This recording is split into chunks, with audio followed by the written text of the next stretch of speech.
Chapter 19:15.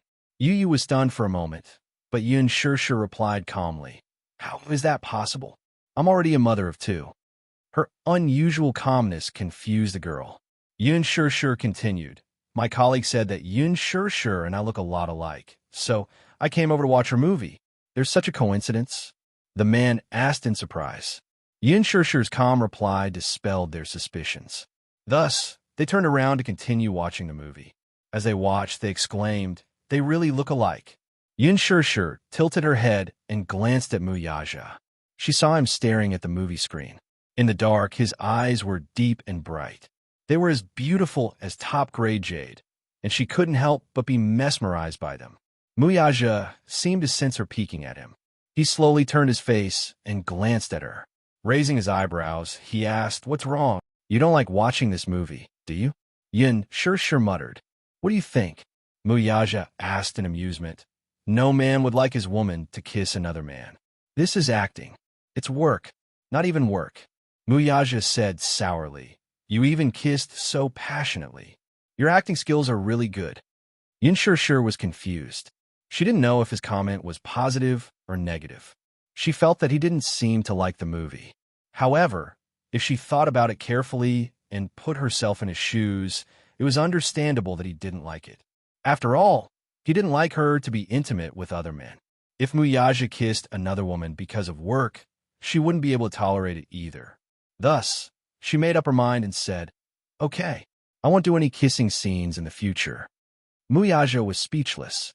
She held his arm and promised in a low voice, "Even if it's for work, I won't kiss another man." "Not bad. You have such awareness." "Very good." Muyaja suddenly grabbed her shoulders and leaned in to give her a light peck on the lips. His gaze fell on her tender and supple lips as he said in a deep voice, "This place belongs to me. No one else is qualified to touch it." "Hey, restrain yourself. We're in public now. Can you keep a low profile?" Yun Shirshir pushed him away, not knowing whether to laugh or cry. "I'm kissing my wife. Why should I care about keeping a low profile?" Muyaja said confidently. Yun Shirshir was getting angrier. She was laughing in her heart, but she pretended to be angry and stuffed his mouth full of popcorn. Yu Yu and Xiao Chen sat at the side and stared intently at the screen. They had a tacit understanding that the two of them were like two huge light bulbs that were shining brightly. By the time they finished watching the movie, it was already past 9 in the evening. When it was over, people walked out and couldn't stop praising the movie. Most of them were boyfriends who accompanied their girlfriends to watch the movie. Girls liked romantic movies, especially romantic ones like this. Although most of them came for Guxingzi, after watching the movie, they were all attracted to Yun Shirshir's performance. That enchanting acted so well. I cried when I saw the ending. The female lead's eyes were filled with drama. Her acting skills are very good. Chapter 19:16. I'll definitely watch her movies in the future. Her looks and acting skills are worth looking forward to. There were all sorts of praises and so on. Yun Shirshir listened quietly and felt encouraged. Muyaja held her hand, and the four of them walked out of the cinema. On the way to the parking lot, they took a stroll along the river. The night view was the most beautiful at this time of the year. Yu Yu and Xiao Chen were playing with each other as they walked in front. Yun Shirshir and Muyaja walked at the back. Looking at the two little guys playing with each other, she suddenly felt very satisfied. The happiest moment in the world was this moment. In fact, she was a more traditional girl. She did not yearn for glory and wealth, but she yearned for a peaceful life. She did not have to worry about food and clothing. To have a warm family, a loving husband, and two adorable Xiaobao twins, Yu Yu and Xiao Chen, was already a great fortune for her. She was quite content with the present situation, she thought without pretension. She did not like to go out and play. Like those young girls, she did not like to go to bars, dance clubs, or nightclubs. She did not like noisy and extravagant places. When she was free, she liked to hold her beloved man's arm and take a stroll quietly. Her days were leisurely. Perhaps she did not live up to expectations, but it was true that she was very satisfied with such a life. God was good to her, and she knew how to cherish what she had. The world is unpredictable and capricious. You can never predict which will come first, tomorrow, or an accident. So, She cherished what she had. That's great. Yin Sure suddenly sighed. It's really good to have such a peaceful life. Where did you get all these sighs from? Muyaja laughed. I'm just expressing my feelings. Yin Sure smiled contentedly. After I film a few more movies, I'm planning to retire. I don't need a lot of money, as long as I have enough to spend. I don't like a busy life. I prefer this peaceful life. Didn't I say that you don't need to act anymore? I can afford to raise you. Of course I know you can afford to raise me. You're so rich. Not to mention me. Even if there were thousands of me, it wouldn't be a problem for you to raise me. Muyaja was puzzled. Then why do you insist on making movies? It's just a dream. A person without dreams was no different from a salted fish. I just want to realize my value. Little fool. The two of them talked and laughed. When they arrived at the parking lot, Yin Sure called the two noisy little guys to go home. After coaxing the two little guys to bed, Yin Sure also washed up and went to bed. A certain energetic man wanted her again. Yin Sure pushed him away. It's getting late. Let's sleep. I want it. With just 2 words, his ambition was as clear as day. Yin Sure ignores him. It's already 11 o'clock. You have to get up early to work tomorrow. It's okay, I have good stamina. Yin Sure, you can't do it even if you have good stamina. I'll wake up earlier than you tomorrow. I have to rush to work. Just for a while. The man's ambition was hard to hide. He pressed his body against hers and even knew how to bargain with her. Yin Sure blushed and mumbled, I'm on my period these 2 days. It's not convenient. Period? The man raised his eyebrows suspiciously, as if he didn't believe her. Really? Chapter 1917. Muyaja, on the other hand, looked a little frustrated and disappointed. Why was her period here? He had worked so hard, but she did not have any reaction at all. Did she not know what his ambition was? Yin Sure would take birth control pills behind his back. How could she fall for it so easily? Now that her career was on the rise, it was not suitable for her to have another child. Moreover, she already had 2 cute little guys by her side. If she had another child, wouldn't it be a mess? Yin Sure thought that it was enough to have Xiao Yiqin and Yu, these 2 clowns. She did not want a 3rd child. However, Muyaja did not think so. He was still hoping that she would give him another little princess. Therefore, in a certain aspect, he was especially proactive. However, Yin Sure was going to be tortured by him. She did not know where this man got his energy from. After a night of passion, he could still go to work energetically the next day, but she could not. If he continued like this, she would be exhausted. Yin Sure did not want to talk to him anymore. She pulled the blanket over herself, wrapped it around her, and closed her eyes to sleep. Muyaja could only give up when she was so shameless. There was no hurry. There was still a long way to go. He lay down obediently and hugged her. Then, they fell asleep together. Over the past few days, the box office sales have been good news. Soon, it broke the 2 billion mark. Lin Fengtian and a few investors were overjoyed and held a huge celebration party. At the premiere, a few of the main cast members said that if the box office sales could break the 2 billion mark, each of them would fulfill a small wish of their fans. However, now that the box office sales had broken the expected target, it was time to fulfill the bold words that they had said at the beginning. On the night that the box office sales broke the 2 billion mark, Gu Xingze, who had been silent for a long time, was the first to release an erotic photo. Back then, at the premiere, under the collective encouragement of his fans, he promised that if the box office exceeded 2 billion, he would contribute a nude photo. When the fans heard this, it was as if they had been injected with chicken blood. Watching the movie once was not enough. They had to watch it 4 or 5 times. Then, they raised their heads and looked forward to the box office breaking the 2 billion mark. Gu Xingze kept his promise and posted a nude photo of the woman. The so-called nude photo was at best half naked. He was lying in the bathtub and took a half-body selfie. In the photo, the messy forehead hair, the unruly eyes, and the fine and sexy body made the fans drool. Many fans were moved to tears, not because of Gu Xingze's promise, but because he had finally updated his Weibo after being silent for so long. This made all the hardcore fans cheer. Xingze, as long as you're well, that's enough. Art, Xingze will love you forever. I heard that you're sick. I hope you can take good care of yourself. Xingzhe, we will always be your strongest backing. I hope you have a good rest. In the blink of an eye, this Weibo post attracted hundreds of thousands of likes and quickly reached hundreds of thousands of reposts. It could be seen that even if Gu Xingzhe was banned, his influence was still not to be underestimated.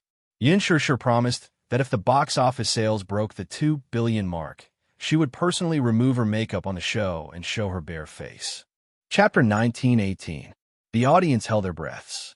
Everyone present was a fan of the original novel of The Green Apple. They were fans of the coupling of Gu Xingzhe and Yin Shishir. They liked both Gu Xingzhe and Yin Shishir. Surprisingly, most of Yin Shishir's fans were female. After all, girls like beautiful things, and they yearned for Yin Shishir's natural beauty. Hence, when Yin Shishir removed her makeup bit by bit, everyone held their breaths. The audience was afraid to appear in front of the public camera. She had always been a delicate and refined beauty like a goddess. Once she removed her makeup, she would look like a scene of a car accident. This would shatter everyone's fantasies. Some people thought that Yin Shishir's bare face wouldn't be too beautiful, but it wouldn't be to the point of being unbearable to look at. She could only be considered as a passerby. After all, her foundation was still there. However, just as Yin Shishir removed her makeup and lifted her head to face the audience with a smile, the audience let out an exaggerated gasp of surprise. Oh my God! It wasn't an exaggeration to say that she looked exactly the same as when she put on light makeup. Especially those eyes. What thick eyelashes, those bright eyes, and when she narrowed her eyes and smiled, they were as charming as silk. They were as enchanting as water. She had a perky nose and soft cherry blossom lips. What was even more shocking was that her skin was fair and translucent. Her skin was like the finest jade that could be broken with a flick of a finger. The host was also very surprised. When the program team had asked Xingzhe if he could fulfill the promise that Yin Shishir had made at the premiere and show her bare face to the audience, Xingzhe had gladly agreed. The host had even joked about it. Which female celebrity would be willing to show her bare face on a program? Even if she wanted to show her bare face, she would just remove her eyeliner and eyelashes. She wouldn't even remove her foundation makeup. However, Xingzhe had said, use the strongest makeup remover. It doesn't matter if she removes it completely. One of the female hosts couldn't help but mutter in her heart, oh my God, this Yin Shishir is taking things too hard. Can't she just pretend to remove her makeup? Why do they have to be so exaggerated? Nowadays, which female celebrity could truly withstand the test of removing makeup? The most important step of makeup was the foundation to even out the skin tone. Many female celebrities had to stay up late to memorize scripts and rush to film, so their endocrine imbalance caused their skin tone to darken. There were also many spots, so they couldn't do without foundation. However, when Yin Shishir showed her bare face, this female host was the first to stand up and question her. You didn't remove it completely, did you? She held the microphone and asked in an exaggerated manner. The male host at the side frowned. This female host was the pillar of the TV station. She could be said to be a gold medal host, but she had already become famous due to her pair of huge breasts. In terms of hosting skills, it was obvious that she was just passable. She stood up and questioned, causing another senior male host to frown in dissatisfaction. If Yin Shishir didn't clear her doubts, then it would seem that Yin Shishir was hypocritical and pretentious. She was obviously trying to stir up trouble. If this continued, he was afraid that Yin Shishir wouldn't be able to get out of the limelight. The program team invited celebrities to do the program for a win-win partnership. The celebrities used the program team to promote their own movies, and the program team used the celebrities to increase the ratings. Therefore, the program team rarely made embarrassing requests of the celebrities in public. Chapter 1919. That female host pretended to exaggerate and shook her head. I don't believe it. Can I touch it? Aya, let me do such a good thing. That male host rushed forward to give it a try before the female host could. The audience let out a kind laugh. Yin Shishir said shyly, let her do it? I think Sister Xing doesn't believe that I removed it cleanly. I indeed don't believe it, because there's no difference between your bare face and when you're wearing light makeup. Saying so, She turned around and explained to the audience. We need to know that there are very few girls who have such perfect skin. So, for the fairness of the program, we have the right to question whether the makeup was removed cleanly, right? The audience cheered, yes. Then let's invite an audience member to come up and try it with me. Okay? Many audience members enthusiastically raised their hands. Yun Shir felt that she had been tricked, but she didn't feel guilty at all.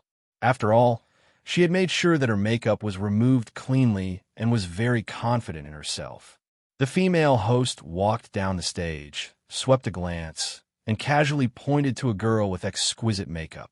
When the audience member went up on stage, she asked, "Beauty, may I know what your occupation is?"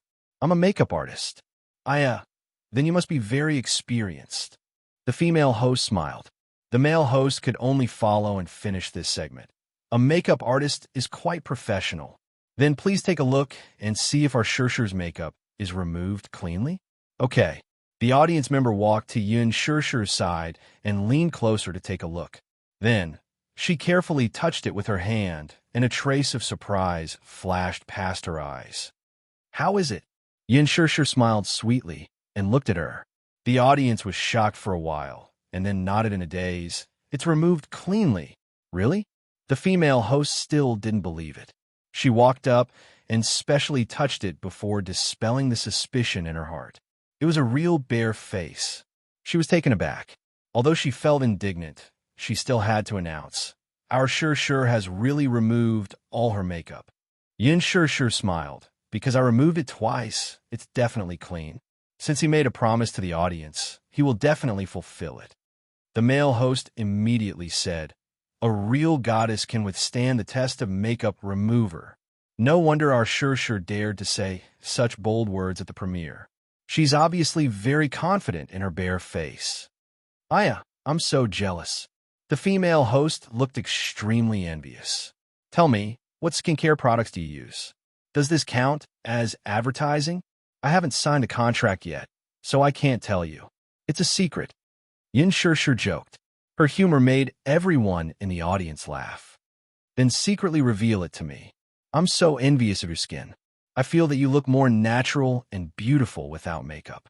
Actually, when it comes to skincare, I don't buy a lot of bottles and jars like other girls.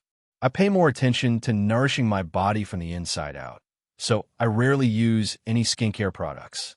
Usually, I pay attention to nourishing my body, because actors often stay up late. Staying up late is the #1 killer for women." Chapter 19:20. So you have to pay attention to your health. Replenishing your blood is the most important thing. Secondly, you have to pay more attention to your sleep. When I'm not filming, I go to bed very early. Thirdly, you have to pay attention to your hydration. Of course, I'm not asking you to buy hydration products. I brew my tea with wolfberries and longans to replenish water from the inside out. Coupled with the combination of work and rest, it can maintain the youthful state of your skin. Actually, there's another very important point. You're born with it. Haha. The recording of the show was very successful. The viewership ratings that night increased by 2 percentage points. Compared to the previous viewership ratings, it was a huge breakthrough and became the viewership champion of all variety shows. After the show ended, Yun Shir barefaced and True Goddess Shir barefaced quickly occupied the top search rankings. Many netizens expressed their envy after seeing Yun Shir's barefaced face. Most of the female netizens, while marveling at Yun Shir's barefaced face, went to her Weibo to follow her and leave comments, asking for tips on maintaining her skin. What was even more shocking was that after this episode, many cosmetics and skincare brands extended an olive branch to her. Shinjo successfully signed a few more cosmetics contracts. Of course, this was all in the future. At the same time, the Green Apple was still firmly at the top of the box office rankings. Although it had declined from the initial trend, it continued to grow steadily and slowly. Except for an American blockbuster that was released on New Year's Day, it was easily overtaken by the Green Apple again. The economic benefits it brought were immeasurable. The popularity of the movie caused Yun Shir's social status to soar. Although there was a lot of competition in the entertainment industry, only the newcomers were happy and the old ones were not. However, Yun Shishir's explosive popularity was still a rare phenomenon.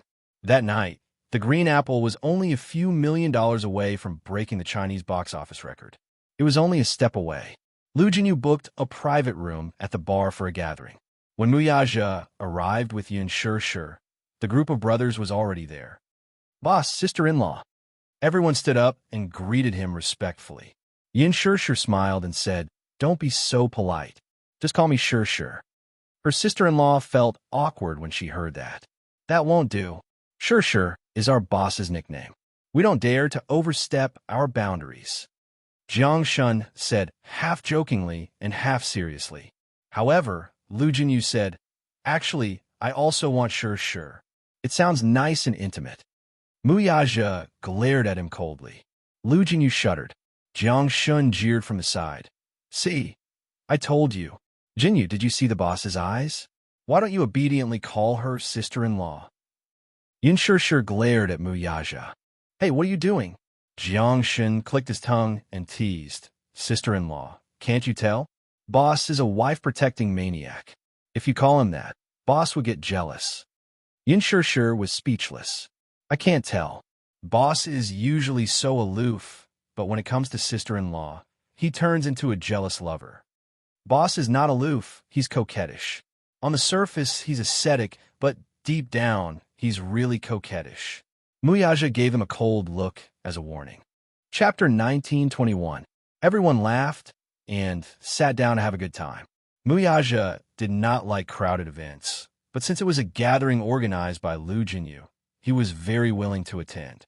Besides, he wanted Yun Shishir to get to know his buddies better. They were all reliable friends, and he also hoped that she would be able to integrate into his circle. Yun Shishir was naturally willing to do so. However, she was not a good drinker, so she used tea instead of alcohol. These guys knew how to read her mood, so they did not force her to drink. Halfway through, when Yun Shishir went to the bathroom, Jiang Shun suddenly said to Muyaja, "Boss, have you received the invitation to the film festival this time?" "Yes." "Are you going?" "I'm thinking about it." In the past, whenever there was a film festival in the country, the organizers would send Muyaja an invitation. As the big boss behind Huan Yu, Muyaja's status was very important. If he could participate, it would definitely add to the glory of the film festival. However, Muyaja did not care about most of these invitations. Firstly, it was because he was not interested. Secondly, it was because he did not have the time. However, this film festival was different. All the main cast members of the Green Apple would participate. Moreover, as a nominee for various major awards, the Green Apple had a strong momentum this time. They had the ambition to win all the awards. In addition to aiming for the Best Actor, Best Film, Best Adaptation, Best Newcomer, and Best Actress awards, these were also the most exciting segments. Regarding the nominations for this film festival, Lin Fengtian was very ambitious. He hoped that Yun Shishir could win the Best Actress award. In fact, in terms of ability, Yun Shishir should win the Best Actress award. This year's film market was in a foul state. Many movies were crudely made. Among all the movies, The Green Apple could be said to be a dark horse. Yun Shishir's acting skills were even better than those of the other A-list actresses. Therefore, Lin Fengtian had high hopes for Yun Shishir. However, there were many benefits involved. The selection of awards no longer had much to do with one's ability. First, it looked at one's background. Second, it looked at one's popularity. The film festival would release the voting online half a month in advance, and the 5 with the highest number of votes would be selected. Now that the voting was coming to an end, Yun Shishir had the highest number of votes and was in the lead, so she was nominated.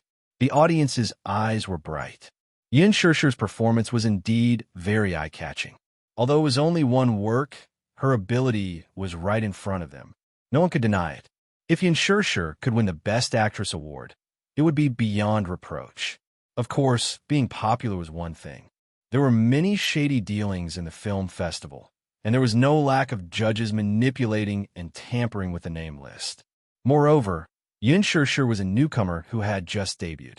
Although she had achieved great results with just one movie, many people would shrink back and not dare to hope for her to win the title of Best Actress with just one movie. However, if there was Muyaja behind the scenes, it would be different. With Muyaja's status, becoming a Best Actress was just a matter of a word. Chapter 1922. Lu Jinyu nodded and said, "That's true. There's also a veteran actress who's been nominated for 8 years. Her performance is commendable, but she hasn't won the Best Actress award. There's a lot of news that she's going to win the Best Actress award this time." Jiang Shen frowned and asked, "Are you talking about Chun Han?" "Yes, that's her." Jiang Shen shook his head and sighed. "Then it's going to be difficult for sister-in-law this time. If Chun Han is going to win the Best Actress award, sister-in-law will at most win the Best Newcomer award this time. But the Best Newcomer award is not bad either. It's like a layer of gold plating." Lu Jinyu rolled his eyes speechlessly. "Are you stupid? If Boss makes an appearance, the Best Newcomer award and Best Actress award will be taken away. I don't care about that." "Then what are you worried about?" "What I care about is whether Boss will attend the film festival this time." Jiang Shen laughed and said, "Why do you care about that? What does it have to do with you whether Boss attends or not?" "Because as an investor of the film festival, I've received an invitation too. If Boss doesn't attend, then I'll ask sister-in-law to walk the red carpet with me. I happen to be lacking a female companion." As soon as he said that, Jiang Shen laughed and said, "Don't even think about it. Sister-in-law might not agree. Sister-in-law is understanding and gentle. She definitely won't reject me." "Dream on." Muyaja spat out. Lu Jinyu smiled and said, "I heard that sister-in-law doesn't have a male companion. She can't walk the red carpet alone, right? She'll be laughed at." "Do you think I don't know what you're thinking?" Muyaja sneered. "You've invested in the film festival. If I attend, then you can use this as a bargaining chip to raise the price of the title sponsorship and advertising. In the end, you'll be the one who reaps the benefits, won't you?" Lu Jinyu's little ambition was exposed, but he wasn't ashamed. Instead, he laughed and said, "So, Boss, you should attend the film festival. If you attend the film festival, the media will have to add more than 100 seats. You rarely appear in front of the public. It's not a bad idea to accompany sister-in-law on the red carpet this time. It's not impossible for me to attend." "Boss, since you said so, it seems like you have a condition." Jiang Shen laughed. "Boss, what is it?" "As my female companion, wouldn't it be embarrassing if she walked the red carpet at the film festival and didn't win a single award?" Muyaja gave a start and left the rest for Lu Jinyu to figure out.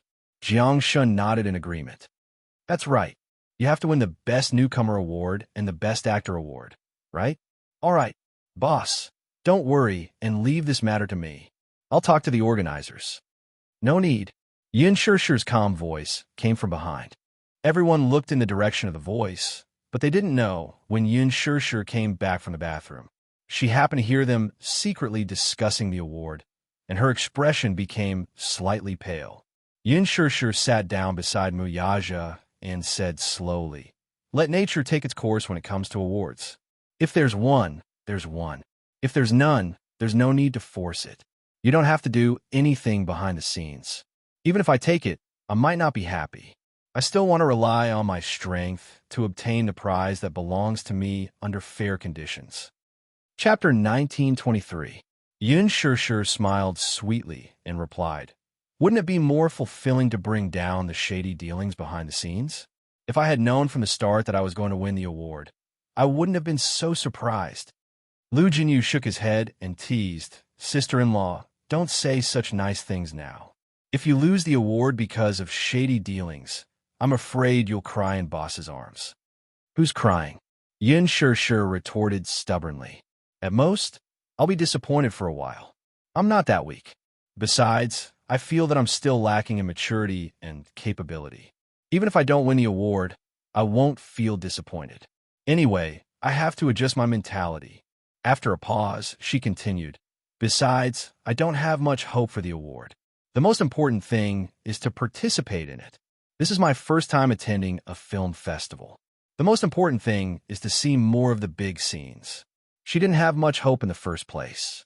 She had only acted in one movie. It was already the biggest surprise that the box office sales were so high. What else could she expect from an award? If she could become the Best Actress award with just one movie, Wouldn't all the veteran actors and A-list actresses who had acted in so many movies be crying beside the toilet if they didn't even get a single nomination?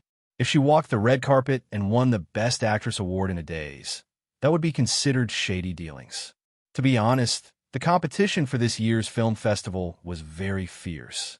Chun Han, the veteran actor, had sold the overseas copyright for a sky-high prize for a literary film that was released in North America this year. Although the box office sales were mediocre, the film's reputation was through the roof. Her performance in the film was also very stunning. Moreover, the film had been in theaters for a long time. After several rounds of accumulation, it was much more popular than her. Besides, although she shot to fame overnight, she didn't have a strong fan base. Her short accumulation of fans couldn't compare to those A-list actresses. She didn't have much competition at all.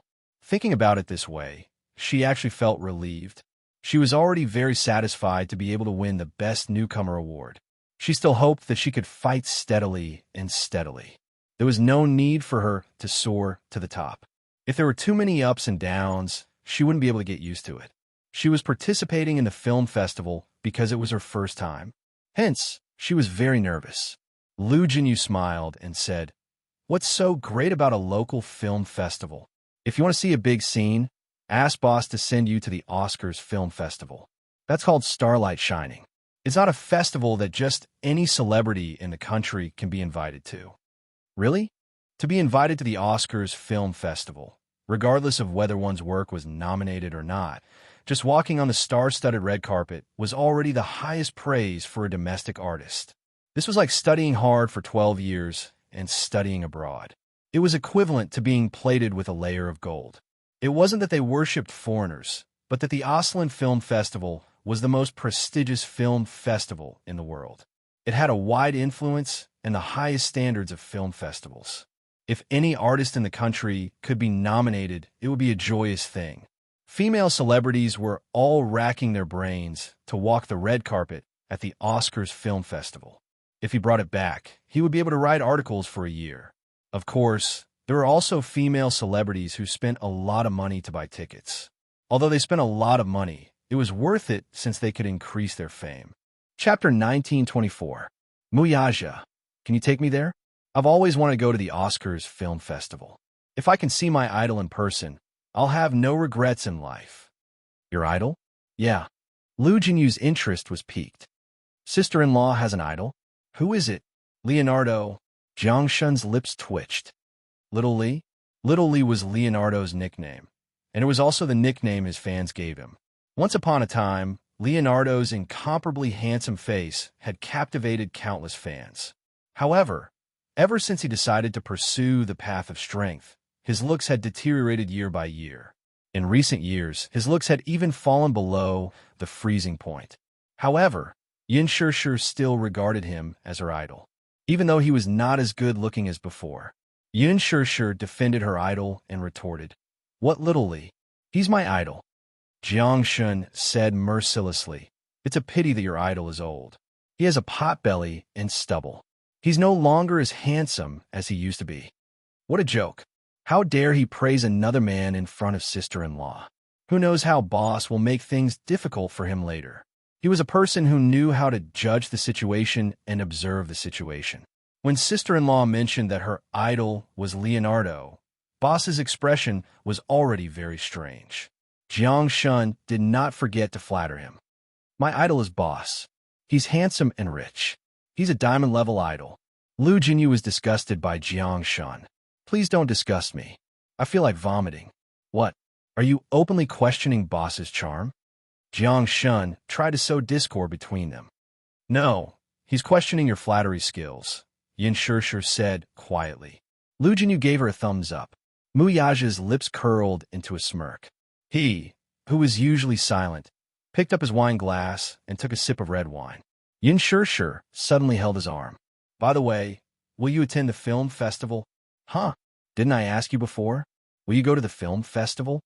Muyaja pretended to be mysterious and did not give her a clear answer. Instead, he asked slowly, "Do you want me to go?" "Just because I want you to go." Yin Shishir smiled. "If you go, you can be my date. I'll hold your arm, and walked the red carpet together. Jiang Shun coughed from the side and said, "Sister-in-law, you should be more reserved. Which girl invites a man to be her date? What's the big deal? He's a block of wood. If we wait for him to open his mouth, won't we have to wait till the end of time?" Yin Shishir did not mind being reserved, though. She actually hoped that Mu Yazhe would go. It was the first red carpet in her life. She hoped that she could walk down the red carpet with him and accept the baptism of the spotlight. It must be memorable. More importantly, other than Mu Yazhe, she could not think of anyone else to be her male companion. Firstly, she didn't want to walk the red carpet with a stranger of the opposite sex. Secondly, even if she was willing, Mu Yazhe wouldn't agree and would be angry. He might even ban the male star if he was unhappy. Actually, she had wanted to hold Lin Fengtian's arm and walk the red carpet. However, when Yin Shishir brought this up, Lin Fengtian was shocked and retreated.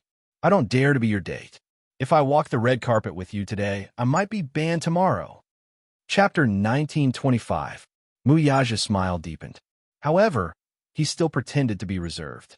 Hence, he said arrogantly, "Since you won't walk the red carpet with me so much, I'll cancel my schedule to accompany you."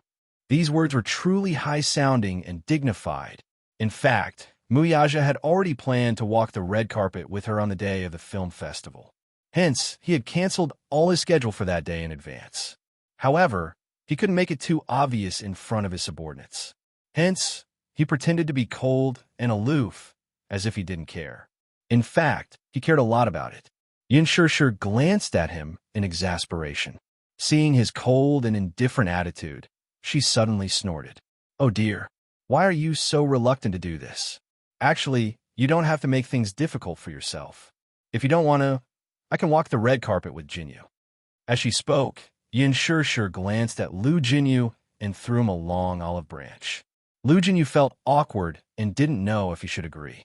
Mu Yazhe's expression changed immediately. He said blankly, "No. Why not? Didn't you say that you wanted to walk the red carpet with me? Why did you change your mind at the last minute?" Mu Yazhe said unhappily. There was a collective silence. "Boss, you're too reserved. Sister-in-law is just trying to provoke you." Sure enough, even though Boss was usually very smart, a man who had fallen in love would have an IQ that was almost negative. Can't Boss see that sister-in-law is trying to provoke him? Yin Shishir glared at him. "I see that you're reluctant. I don't like to force people to do things they don't want to do. If you don't want to walk the red carpet with me, you don't have to force yourself." Mu Yazhe was speechless and didn't know what to say. Jiang Shun was secretly happy. Is Boss being too reserved and being despised by sister-in-law? He looked at Mu Yazhe's defeated expression. He had never seen Boss so sullen. Jiang Shun was secretly pleased. "Actually, it doesn't seem good to walk with you. Look, I just debuted, and there are already many people who are gossiping about who my backer is. Whenever I act in a movie, there will always be a lot of ridiculous conspiracy theories. If I walk the red carpet with you, then they'll definitely report that you're my sponsor and that you use the unspoken rules to get me to this position." Yin Shishir's words were clear and logical. Mu Yazhe, who was standing at the side, suddenly added, "Is there anything wrong with that? Huh?" Yin Shishir stared at him with wide eyes. "Who else is behind you other than me?"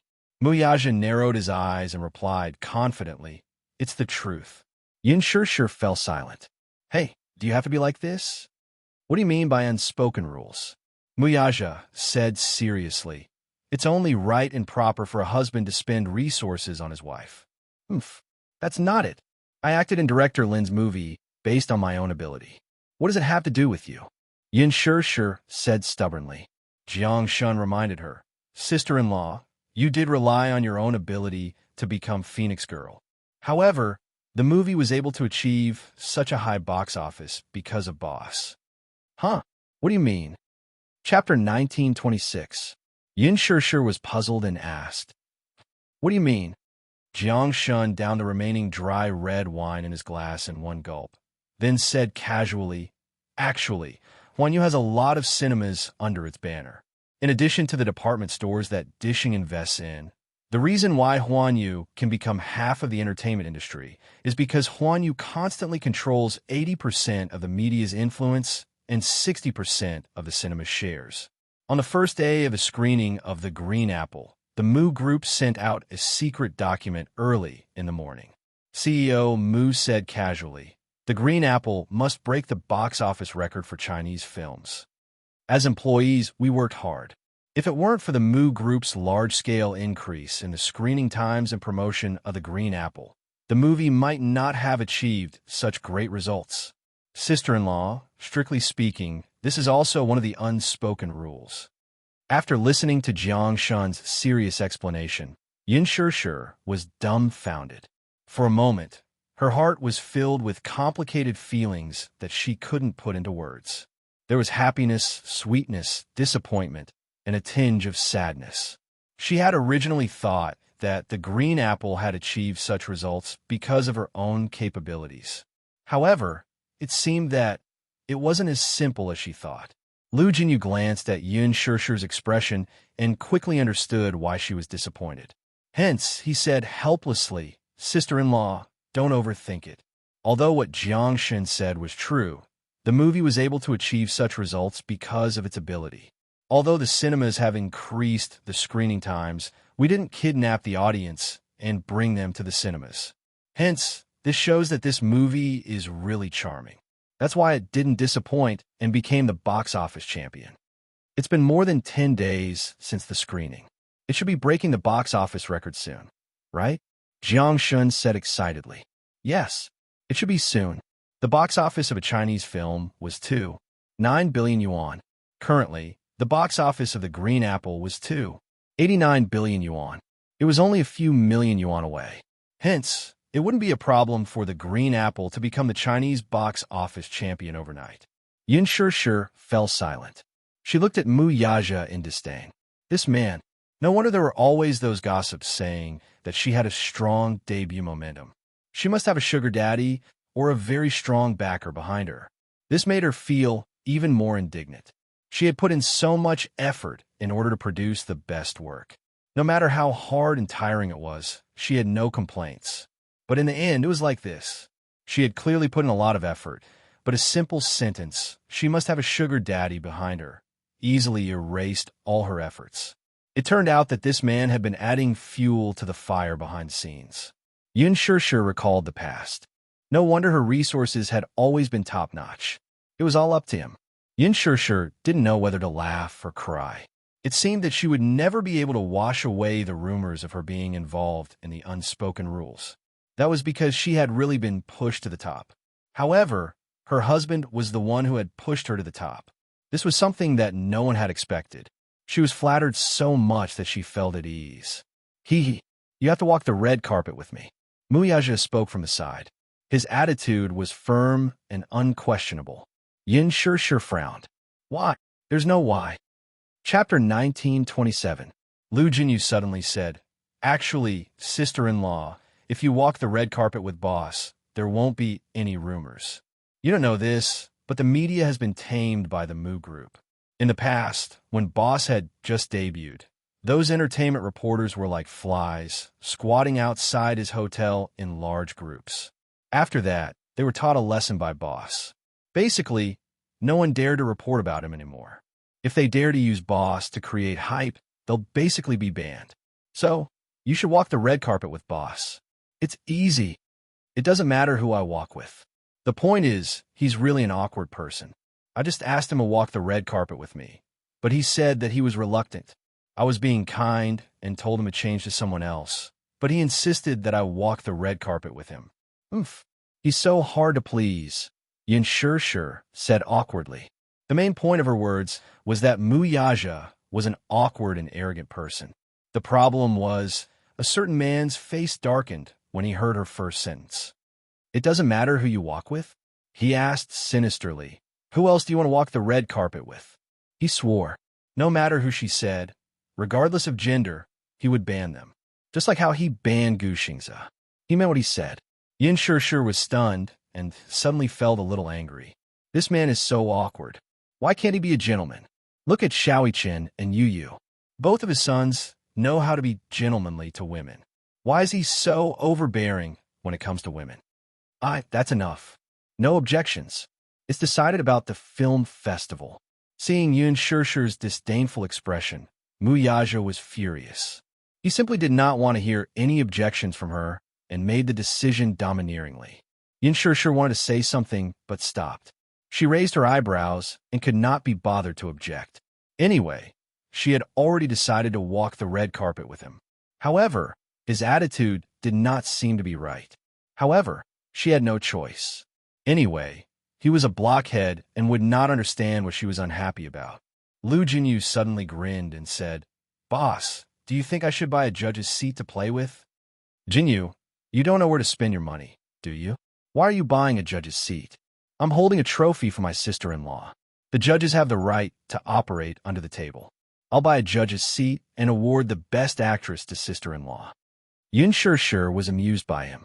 Jiang Shun ridiculed. "How can it be that simple? Behind this trophy, there are many benefits involved. Don't play with fire and burn yourself." "I was joking. But seriously, sister-in-law, you might not get the Best Actor award this year. Don't be disappointed if you don't win." Lu Jinyu comforted her again. Yun Shirshir smiled and said helplessly, "Jinyu, that's enough. I'm not that fragile. It's just a trophy. I'm not that weak." "Oh, what a coincidence." A familiar voice came from not far away. Everyone turned around and saw Lin Fengtian and Qin Zhou walking over together. Behind them was someone Yun Shirshir could not be more familiar with. It was Hua Jin. Hua Jin did not expect to see her here. This bar was famous.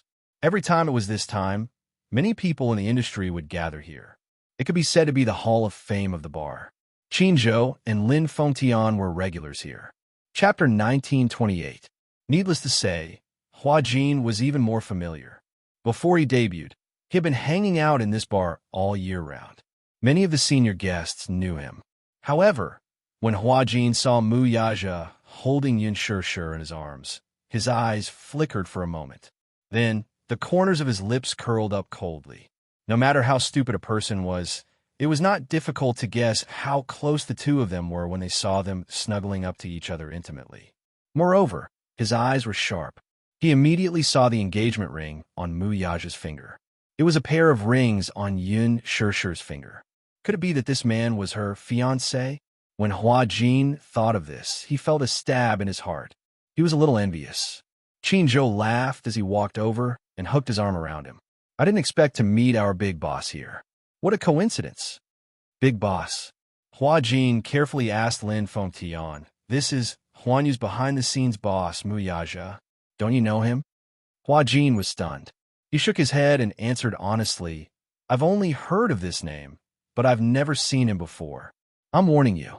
If you interact with this person, you must be careful with your words and actions. Do you understand? Don't speak without thinking like before. If you anger him, even if your backer comes forward, he won't be able to protect you. Do you understand?" Lin Fengtian was in a good mood today. He had asked Qin Zhou to come over for a drink. Coincidentally, he had asked Hua Jin out to discuss a collaboration. Hence, the three of them gathered together. Hua Jin respected Lin Fengtian quite a bit. He was even more in awe of Qin Zhou. Hence, in front of the two of them, he was quite restrained. He was a shrewd person. He would speak the human language when he saw people and the ghost when he saw ghosts. Lin Fengtian thought highly of Hua Jin. He also knew a lot about Hua Jin's past. Hence, he intended to guide this young junior. "You're working with Yun Shirshir on a TV series, right?" That's right. Her scenes are almost done." Hua Jin said honestly. Lin Fengtian nodded and said, "It's better to keep a distance from her." This was the first time he had heard someone say something like this. Generally speaking, he could only advise others to stay away from him. However, no one had reminded him to keep a distance from that person. The person behind Yun Shirshir is very possessive. If you get too close to her, be careful that you don't get banned. Lin Fengtian said in a meaningful tone. As he spoke, he walked over and proposed a toast to Mu Yaja. Mu Yaja glanced at him, then suddenly looked at Hua Jin behind him and narrowed his eyes. Yun Shirshir looked in Hua Jin's direction and was stunned for a moment. Then, she smiled and nodded at him. Hua Jin also smiled and said, Shirshir, what a coincidence. You're here too. Having a drink with a friend. Jiang Shun was drunk and retorted, Sister-in-law, what do you mean by having a drink with a friend? You don't even touch a drop of alcohol. You only drink soft drinks. It's a loss to drink with you. Sister-in-law, you're a bully. Yin Shishir waved her fist at him. Shut up. After interacting with them for so long, she was already familiar with Muyaja's buddies. Hence, she could joke with them. Sister-in-law? Hua Jin frowned in disbelief. Chapter 1929. In the end, he addressed Yin Shishir as sister-in-law in a respectful manner. What was the background of her fiancé? Even Lin Fengtian had personally reminded him not to speak without thinking and offend him. Otherwise, no matter how strong his backer was, he would not be able to protect him. He had heard that Gu Xingze had been banned from the entertainment industry. Was it also this man's doing? It could be seen that this was an incomparably powerful man, a supremely proud king. Hua Jin's heart skipped a beat. Muyaja narrowed his eyes and continued drinking, ignoring Hua Jin's gaze. At that moment, Hua Jin was conquered by his aura. The clash between men was a battle of auras. Muyaja just sat there with his back straight and his expression calm. No one in the entertainment industry could match his exquisite and handsome face. Even Gu Xingze was not qualified to do so. If such a man was born in the entertainment industry, he would not have the status of Gu Xingze. Just by sitting there, he did not need to say anything or show any expression. Just his irresistible aura alone was enough to make people feel awe and admiration from the bottom of their hearts. The suppression of his aura made Hua Jin subconsciously feel that he had lost. There was no way for him to fight back. In just a second, the difference between the two of them was obvious. Hua Jin thought to himself that this man was qualified enough to have someone as beautiful as Yin Shishir. He admitted defeat. Hua Jin walked over and smiled gently at Yin Shishir. Sister, is this brother-in-law? He called her sister in a tone that was intimate but not overly intimate. He did not want to cause her any trouble. As for Yin Shishir, he did not have any complicated feelings for her. He had always treated her as his sister. Perhaps it was because of her gentle and charming aura that he yearned for. He had lacked familial love since he was young, especially maternal love. He had no concept of it at all. However, deep in the bones of men, there was an incomparably extravagant hope for maternal love. Therefore, Hua Jin had a sibling relationship with Yin Shishir. He treated her as his elder sister, perhaps because he was greedy for the mature and gentle feeling she gave off. Muyaja glanced at him. Who is this? Yin Shishir immediately said, Hua Jin is in the same crew as me. He's a few years younger than me, and we get along quite well. Muyaja immediately looked at him suspiciously.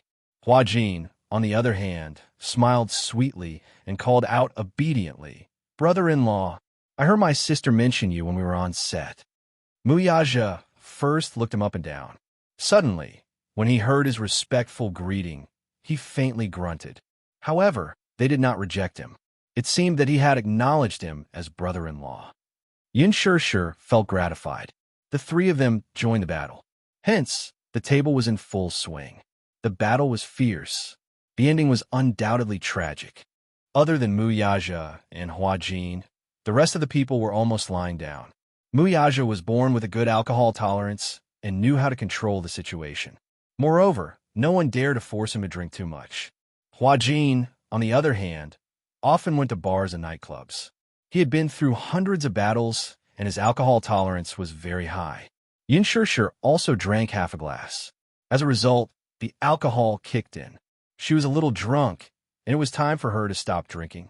When they left, it was already very late. Chapter 1930. Tonight, he was in a good mood. Hua Jin watched the two leave and smiled as well. He then helped Lin Fengtian out of the room. When the car passed by the night market, Yin Shishir leaned against the window and suddenly said, I want to eat skewers. No. Muyaja, however, rejected her unquestionably. Barbecue, junk food, and unhygienic. Why did she like to eat such things? It's getting late. You should go back and rest. No, I want to eat. I haven't eaten in a long time. Muyaja was speechless. Didn't Qingzhou ask you to lose weight? We're going to walk the red carpet soon. You should at least maintain your figure, right? It's okay to eat a little, just a little. Yin Shirshir suddenly thought of something. Don't tell me you haven't eaten skewers before? No. Oh, please. It's delicious. Actually, the real delicacies are hidden in the streets and alleys. The taste is really good. If you haven't eaten it before, you'll regret missing it. Yin Shirshir was eloquent. She looked at the delicious food passing by outside the window and was fascinated. Perhaps it was because of the yearning in her eyes. Muyaja finally softened and asked the driver to stop the car by the side. The weather was a little cold at night. When she got out of the car, he deliberately put his jacket on her. What are you doing? I'm not cold. Put on. He did not allow her to protest and used his jacket to wrap her slender body. Yin Shirshir had no choice but to put it on. However, the man's consideration still warmed her heart. The night market in capital city was busiest until 3 or 4 o'clock in the morning. It was bustling with people. Although it was early in the morning, business was good at the stalls. There was a night market here. At night, there would be a lot of delicious food. The foodies who were rooted in capital city rarely visited those restaurants. That was because they knew that the real delicacies were hidden in alleys like these. As the saying goes, good wine fears no dark alleys. Although the area wasn't bustling, business was booming at night. Yin Shirshir finally found a seat. The table was low, and the stool was uneven. When Muyaja sat on it, the other end of the stool almost tilted up.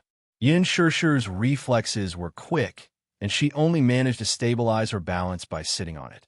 This broken stool. Muyaja cursed in his heart. The table was also very short. After all, with his height, the table only reached his waist when he sat down. He had never felt so uneasy before and was not used to it. Yin Shirshir glanced at his ashen face and laughed out loud. She had never seen Muyaja so nervous before. The Honorable Big Boss Mu was actually willing to lower himself to accompany her to eat at a roadside stall. Aya, could this be considered true love? Yin Shirshir covered her mouth and snickered. She was overjoyed. Muyaja had never been to such an occasion before, so he was at a loss. He did not understand. In such a simple place, even the table was missing half a corner and was not stable. What was there to patronize? Yin Shirshir laughed at him. You don't understand. Actually, skewers are the most popular culture in the night market. I used to come here to eat skewers when I got off work late. Especially in the summer, it was especially good. In the winter, business is not good. In the summer, there are dozens of tables like this. Even 10 people can't handle it. As Yin Shirshir spoke, she lowered her head to order something. It was midnight, and she was very hungry. Chapter 1931. He pointed at one of the lines and questioned, "What's a silkworm cocoon?"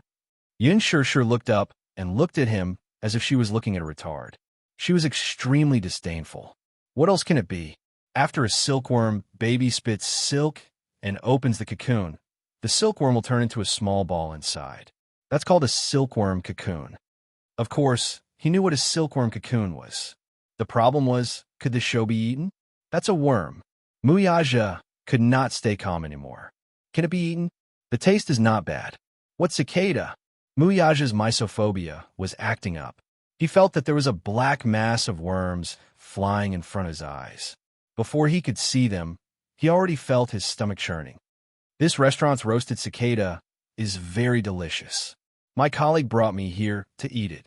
At first, I also felt disgusted, but after eating a little, it was like opening the door to a new world. Muyaja felt that the world was a fantasy. He had never heard that worms could be eaten. Moreover, cicada also has medicinal value. Eating it is not only harmless to the body, but it's also beneficial. However, barbecue is just for the taste. There's no need to consider whether it's nutritious or not. Now that I haven't eaten skewers, I'll definitely order cicada. After Yin Shirshir was done ordering, she passed it to the boss. Soon, the food was served in skewers. When Muyaja saw the first serving, he immediately covered his mouth in disgust. This woman had a strong taste. She actually ate pig brains. Pig brains were roasted with chopped green onions, soy sauce, and garlic paste on top. It was especially fragrant, and the oil was constantly boiling. However, just imagining it made him flinch. That was a brain. Yin Shirshir was speechless. Hey, what's wrong? You look like you're about to throw up. Is it that exaggerated? It feels disgusting. Just take a bite and you'll feel that there's such a delicacy in the world. Yin Shishir encouraged. Muyaja, on the other hand, gritted his teeth and refused to look at her. Just looking at it was enough to make him feel nauseous. If he tasted it again, wouldn't he vomit? Perhaps it was because he had received a Western-style education since he was young. But when he was younger, he didn't even dare to eat a fish on the table. Westerners were especially disgusted by animal heads. Especially when he was eating the fish, his eyes were staring at him. It was very scary. However, after he returned to China, he gradually accepted the Chinese food culture. However, he only dared to look at things like brains, claws, and worms from afar. He did not dare to taste them himself. Yin Shishir kept brainwashing him. She was determined to let him have a taste. Don't think that this is a brain. Just tell yourself that you're eating a piece of tofu. That's all. I'm not eating. Muyaja's attitude was firm and unwavering. Yin Shishir pouted and said, "Please, can you be more manly? If I dare to eat it, why don't you dare to eat it? What's in your head? You've even eaten snails before." These words, however, provoked him. Muyaja furrowed his brows and stared at her intently. Finally, with an expression as if he was facing death, he closed his eyes and allowed her to feed him a spoonful of crushed brains. He kept brainwashing himself. This is tofu. This is tofu. Muyaja endured the discomfort and swallowed a mouthful without tasting it. How is it? It's tasteless. You swallowed it directly? Chapter 1932. Muyaja's face immediately turned pale. No. Before he could finish his sentence, Yin Shishir suddenly grabbed his jaw and forced a mouthful of pig's brain into his mouth.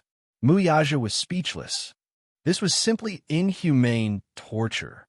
For the first time in his life, Muyaja had the urge to strangle her to death. Had this fellow become bold? Just as he was about to explode, his tongue tasted a trace of extremely delicious food. His expression instantly froze. He did not think too much just now, as all his attention was focused on her. However, when he tasted the taste with his senses, it was indeed very delicious. The taste was not bad. Yin Shishir grinned. Hee, isn't that right? Doesn't it taste great? It's not bad, he expressed implicitly. However, these three words are already a compliment. It was an acknowledgement of the pig's brain. Look at how inexperienced you are. Yin Shishir snickered. Muyaja's expression immediately turned cold. This stupid woman actually dared to tease him so recklessly and even laughed at him for being inexperienced. However, he was not angry. Perhaps he liked her no matter what she was like. He liked it when she teased him and made fun of him without restraint. This made him feel that there was no distance between them. All along, everyone, even Xiao Chen, would more or less have a sense of respect for him. This feeling seemed to arise spontaneously. Even though he wanted to be closer to Xiao Chen, the little guy was still very respectful of him. However, this woman made him feel that interacting with her was very natural and there was no need to be restrained by anything. This feeling was very good. While Muyaja was in a daze, Yin Shishir took advantage of the heat and stuffed another mouthful of cicada into his mouth. Yin Shishir smiled and said, "Try it. How does it taste?" Almost instinctively, Muyaja turned his head and spat out the cicada. "It's disgusting. I don't eat worms." The pig brain could barely accept it. Knowing won't do. He hated bugs the most. They felt dirty. Yin Shishir's lips twitched. "Why did you spit it out?" "I don't like it. You also said earlier that you don't like eating pig brains. But after tasting it, don't you also think that it tastes pretty good? That's acceptable, but not the worm." Just thinking about it made him feel disgusted. "Forget it. I won't force you." Yin Shishir pouted and snorted, then continued to eat. She hadn't eaten skewers for a long time, so she enjoyed them very much. Muyaja looked at her silently. When she ate, there was a different kind of temptation. Her pouty little mouth took a bite of the skewer, and her lips glistened with oil. As she chewed, her tender lips opened and closed, which was extremely tempting. When she ate, her manners were very good. Perhaps it was because beautiful people had a special charm even when they were eating. This was what it meant to be a feast for the eyes. This little thing always unknowingly revealed such a coquettish look from time to time. Watching her eat so attractively, Muyaja suddenly felt his throat becoming slightly hoarse. Eat slowly. Aren't you eating? Yin Shirshir looked at him with regret. I ordered a lot. If you don't eat, you won't be able to finish it. If I can't finish it, I'll leave it. What a waste of food. Yin Shirshir snorted coldly. No matter what, you have to finish it. Make the best use of it. Chapter 1933. Who asked you to order so much? Muyaja grumbled, but he picked up a skewer of crispy bones to share her burden. Is it nice? Not bad. Yin Shirshir laughed. You don't know how to appreciate food. My dear, don't have such a heavy burden of being an idol. You should eat and drink well when you're alive. Muyaja was speechless. The two of them sat around the table. Yin Shirshir ate heartily. She was full by the time she had finished eating. Muyaja stood up to settle the bill, but Yin Shirshir waved her hand generously. This meal is on me. Muyaja was speechless. Wipe your mouth. As he spoke, he passed the handkerchief to her. Yin Shirshir carefully wiped the grease off her mouth as she ran to settle the bill. The total was more than 100 yuan, so it was still considered a good deal. After eating and drinking to their heart's content, they wanted to go home and rest early.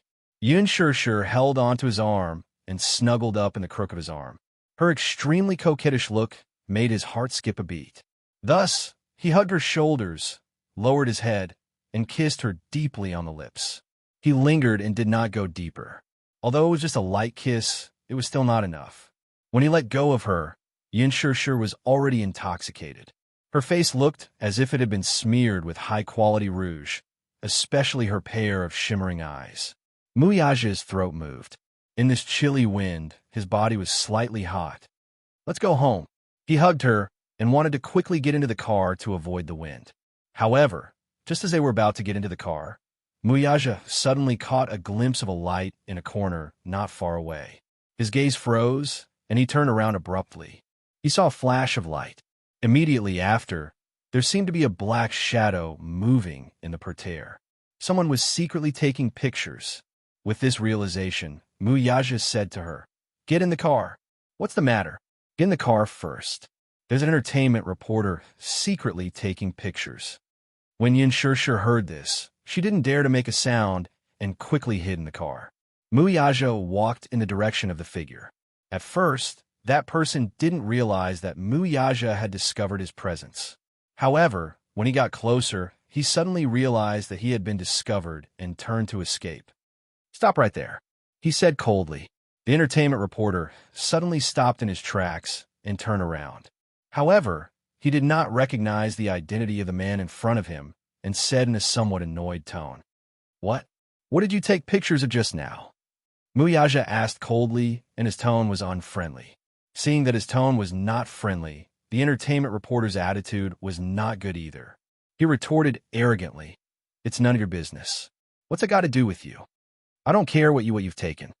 The entertainment reporter was so angry that he laughed instead. "Why should I? I have the right to reject your order." Yin Shirshir had been very popular recently. Perhaps the word popular couldn't even describe the momentum of her popularity. She exploded in popularity overnight. The three words, Yin Shirshir, were becoming more and more valuable. Qin Zhou had taken very good measures to protect Yin Shirshir. It was very rare for the entertainment reporters to take even a single shot of her. The reason he had been waiting here was to wait for another person. However, he didn't expect that instead of that person, an even bigger fish would come. Yin Shirshir. Gosh, there was a mysterious man beside her. The two of them were very close to each other and were hugging each other. They looked very intimate. He even saw this man kissing her just now. Chapter 1934. He did not expect to be able to verify that Yin Shirshir was indeed not a simple person. He had even managed to capture an intimate scene between the two of them, which was like a treasure to him. However, he did not expect the man to be so sharp as to discover it. Muyaja stared at him for a long time, like a ferocious lion staring at its prey. Suddenly, he stopped talking and sneered. His voice was as cold as ice. What a right to refuse. He laughed. He laughed at the fact that the reporter refused a toast only to be forced to drink a forfeit. The entertainment reporter was stunned by his cold laughter. For a moment, he could not move and looked at him stiffly. Muyaja said coldly, "Go back. You can publish the photos if you want to, but I have to remind you of one thing. Don't lose your hands over some benefits." With that, he turned around and left expressionlessly. He got into the car and drove off. The entertainment reporter watched the car leave and fell to the ground in fright, as if he had lost all his strength. The aura that Muyaja exuded just now was enough to make one's scalp tingle and shudder. Especially that pair of eyes. It made one's hair stand on end. Was he threatening him? Did he think that he was scared? He had been in the entertainment industry for so many years. Could it be that he grew up being scared? The entertainment reporter wiped the cold sweat off his forehead. He did not know who this man was to have such a threatening aura. He hugged his DSLR tightly and returned home. He decided to create a piece of news overnight and publish it in the early hours of the morning. It would definitely drive the website's click-through rate. For online portals like them, the click-through rate meant profit. In the car, Yin Shishir leaned against the window. She covered her face with a cap and put on a mask. Muyaja had only been there for a short while, but she was already fully armed. When he got into the car and saw that she was ready, he did not know whether to laugh or cry. "He's gone. Who are you guarding against?" Yin Shishir looked out of the window and asked doubtfully, "Who's so wicked to secretly take photos of me? Who else could it be other than entertainment reporters? You're so popular now. In the eyes of the reporters, you're like a delicious cake," Muyaja said indifferently. Ugh. Yin Shishir was still a little wary. "Did you chase after him just now?" "No." "Did you manage to capture anything?" Muyaja laughed and said, "I took a picture of us kissing. Does that count?" "Then he didn't delete it?" "It doesn't matter to me." Yin Shishir was his woman. He couldn't wait to announce it to the whole world. This way, no one would dare to covet his little thing. Therefore, he didn't mind being secretly photographed. However, the problem was that if someone secretly took a photo and brought it back to the chief editor, if they saw the person in the photo, it would be another matter if they dared to publish it. It could be seen that this entertainment reporter wasn't very experienced. If it was an experienced entertainment reporter, they would have to take a detour when they saw him. They wouldn't even dare to take a second look at him, let alone take a sneak shot.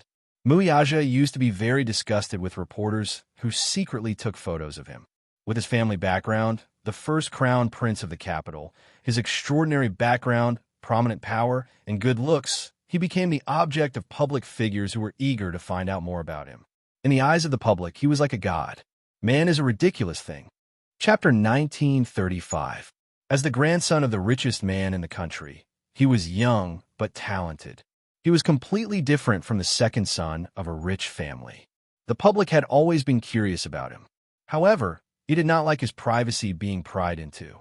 When he first entered the Mu group, he was first exposed to the public in a national news video. He was sitting in the main seat and the camera flashed by. He became a hot topic online. The paparazzi started to take photos of him secretly. Of course, Muyaja was young and hot-blooded at that time. Those who took photos of him ended up in a sorry state. The worst thing was that the photos of him visiting his mother's grave were also published online. In a fit of anger, he was ruthless and banned the entire news agency. From then on, no entertainment reporters dared to pursue him. No one dared to offend this ruthless crown prince. How annoying. He's just like a fly. Yin Shishir did not like this feeling. However, as a public figure, this was something that had to be sacrificed. The public always had a strong desire to pry into celebrities. Just as Muyaja had expected, the next day was uneventful. In fact, after the entertainment reporter had gone home last night, he had worked through the night to produce a piece of news. When he finally submitted it to the chief editor for review, the chief editor had seen the familiar face of the man in the photo and had slammed the manuscript on his face. "Do you know the identity of the man in the photo? How dare you take photos of such a person? Do you want to implicate the entire website?" The entertainment reporter was confused and didn't know what to do. "Boss, what's going on? Do you know that there are 4 princes in the capital who cannot be offended? The first one is the big Buddha of the Mu group." When the reporter heard this, his mouth opened so wide that it could fit 2 eggs. "What? You mean that the man I took photos of is..." Muyaja, have you heard of this name? Of course. It's like thunder in my ears. Then why did you write it? The chief editor was furious. If he had been careless, Dishing Financial Group would have announced a hostile takeover of them in less than 2 days once the photo was published on the company's website. Only then did the entertainment reporter understand. No wonder that man was so arrogant that day. It turned out that this person had a great background. It seemed that he was still too inexperienced and had almost offended someone he should not have offended. When he turned around, the chief editor could not sit still and broke out in a cold sweat. He immediately called Minyu and asked him to pass on his apology to Muyaja. Minyu didn't know whether to laugh or cry. It was rare for there to be an entertainment company that didn't know their boss. They were inexperienced and didn't know the immensity of heaven and earth. He smiled and said, "I don't want this to happen again in the future. Of course, this kind of thing will never happen again. I just hope that Chairman Mu won't be angry because of this. We didn't discipline her well enough, and this happened. We've put Chairman Mu in a difficult position. Haha, it's good that you know the rules. Our boss hates private matters the most. In the future, please give more guidance to those people under you. Don't make any more trouble." After hearing Minyu's warning, the chief editor immediately thanked him profusely. It was only a few days before the opening of the film festival. Qin Zhou brought her to choose a gown. Yin Shishir rushed to film for another 2 days before returning home early. On the way home, she received a call from Gong Jie. Chapter 1936. On the other end, Gong Jie's tone was light and cheerful. Yin Shishir smiled. "Busy man, you're finally on holiday?" Gong Jie pursed his lips into a smile and said, "Yes. Sis, I want to go to Beijing for a walk, but I can't find a good guide. What do you think I should do?" "All right, how about this? I'll pick you up in the afternoon and bring you out for some fun." "Okay." When Yin Shishir reached home, she changed into a thick coat, paired it with a hat, a pair of sunglasses, and a mask. She went out in full gear. The weather was very good today. The sky was clear and the sun was shining brightly. It was the best time to go out for a walk. On the way, Yin Shishir had already thought about it. Since it was not a holiday, it was not a bad idea to go on a road trip to the wildlife park. Gong Jie sent her a location. Yin Shishir drove there using the GPS. It turned out to be the headquarters of Leji Group. When they drove into the park, Yin Shishir was stunned by the majestic building. What a magnificent building! Yin Shishir sighed in her heart. Leji Group was a global toy supplier. It had a very high status. 2 years ago, it was a toy factory that was on the verge of bankruptcy. Now, after 2 days of consolidation, it had become a toy empire. It was the world's #1 toy brand and was highly respected by children. In the past, when she bought gowns for Yu, she would always go to Leji's brand store to buy one. The service was good and the price was not too expensive. Moreover, the quality was good. Yu liked it very much and could not bear to put down. However, she did not expect Leji Group's headquarters to be so magnificent. However, why was Gong Jie here? After Gong Jie got in the car, Yin Shishir asked, "Why are you here?" Because you..." Gong Jie was stunned for a moment before he subconsciously blurted out the truth. Fortunately, just as he was about to speak, he remembered that the boy had repeatedly reminded him to keep the secret for him. Thus, he stopped abruptly and did not continue speaking. Yu. Yin Shishir was puzzled and confused. Didn't you like Leji's toys? Coincidentally, this company is also one of my business partners, so I came over to check it out. Gong Jie glossed over it and justified himself. Yin Shishir nodded and smiled. Yes, Yu likes Leji's toys very much. I can't bear to part with them. Gong Jie smiled, but he was complaining in his heart. What do you mean by can't put it down? That's just an illusion, okay? In reality, Yu is the chief designer of the toys. He had a thick stack of toy blueprints in his study room. Before the toys were released to the market, he had gone through the blueprints several times to find out where they were lacking. After he perfected them, he put them into mass production. He was already sick of the toys before they hit the market. Yu had once complained to him, "Mommy's gift to me is so unoriginal. Other than Leji's toys, it's Leji's smart products. Can I say that every gift she gives me is a flagship product designed by me? I have to pretend that I like it very much. Otherwise, she will think too much. That at least shows that your designs are very good and are very popular in the market. Yu touched his forehead helplessly. But I'm already sick of toys. I can't come up with anything new. Gong Jie could not help laughing when he thought of this. His stupid sister would never have thought that the chief designer of Leji's toys was her precious son. Chapter 1937. Gong Jie asked curiously. He was extremely surprised. How could his sister be so capable as to raise such a heaven-defying genius like Yu? Compared to Yu, Xiaoyi was born in the same womb as Yu and was also 8 months pregnant. Why was Xiaoyi not as smart as Yu? When he asked about Yu said, "Mommy didn't teach me how to raise me. She has always let me do whatever I want and allowed me to develop freely." Gong Jie obviously didn't believe him. How could he develop freely to this extent? To be honest, he had always wanted to bring Yu back to the Gong family. His father had always had high hopes for this child and had high hopes for him. He had always wondered what kind of child could come up with the Deva Eye project and promote the research. If the research was successful, the Hurricane Group's future territory would be immeasurable. However, he still hadn't revealed Yu's identity to his father. Yin Shishir smiled helplessly. I didn't really raise him. Yu's been in poor health since he was young. I spent all my effort on his health. Poor health. Gong Jie raised his eyebrows. Yu's health was indeed not satisfactory. He was very thin and was different from Xiaoyi's sunny and energetic aura. Other than the mature and steady aura he gave off, there was also a strange feeling. His health seemed to be very poor. Once he exercised vigorously, his heart rate would be irregular and his breathing would be frighteningly rapid. He had never seen Yu's illness, but he had always seen him pale and weak. Yin Shishir said quietly, "Yes." Because he was born prematurely and Xiaoyi had taken all the nutrients from his mother's body. He didn't cry or make a fuss when he was born. His little face was purple and he didn't even breathe. When Xiaoyi was born, he cried very loudly. Although he was also a premature baby, he was very healthy. However, Yu underwent surgery right after she was born.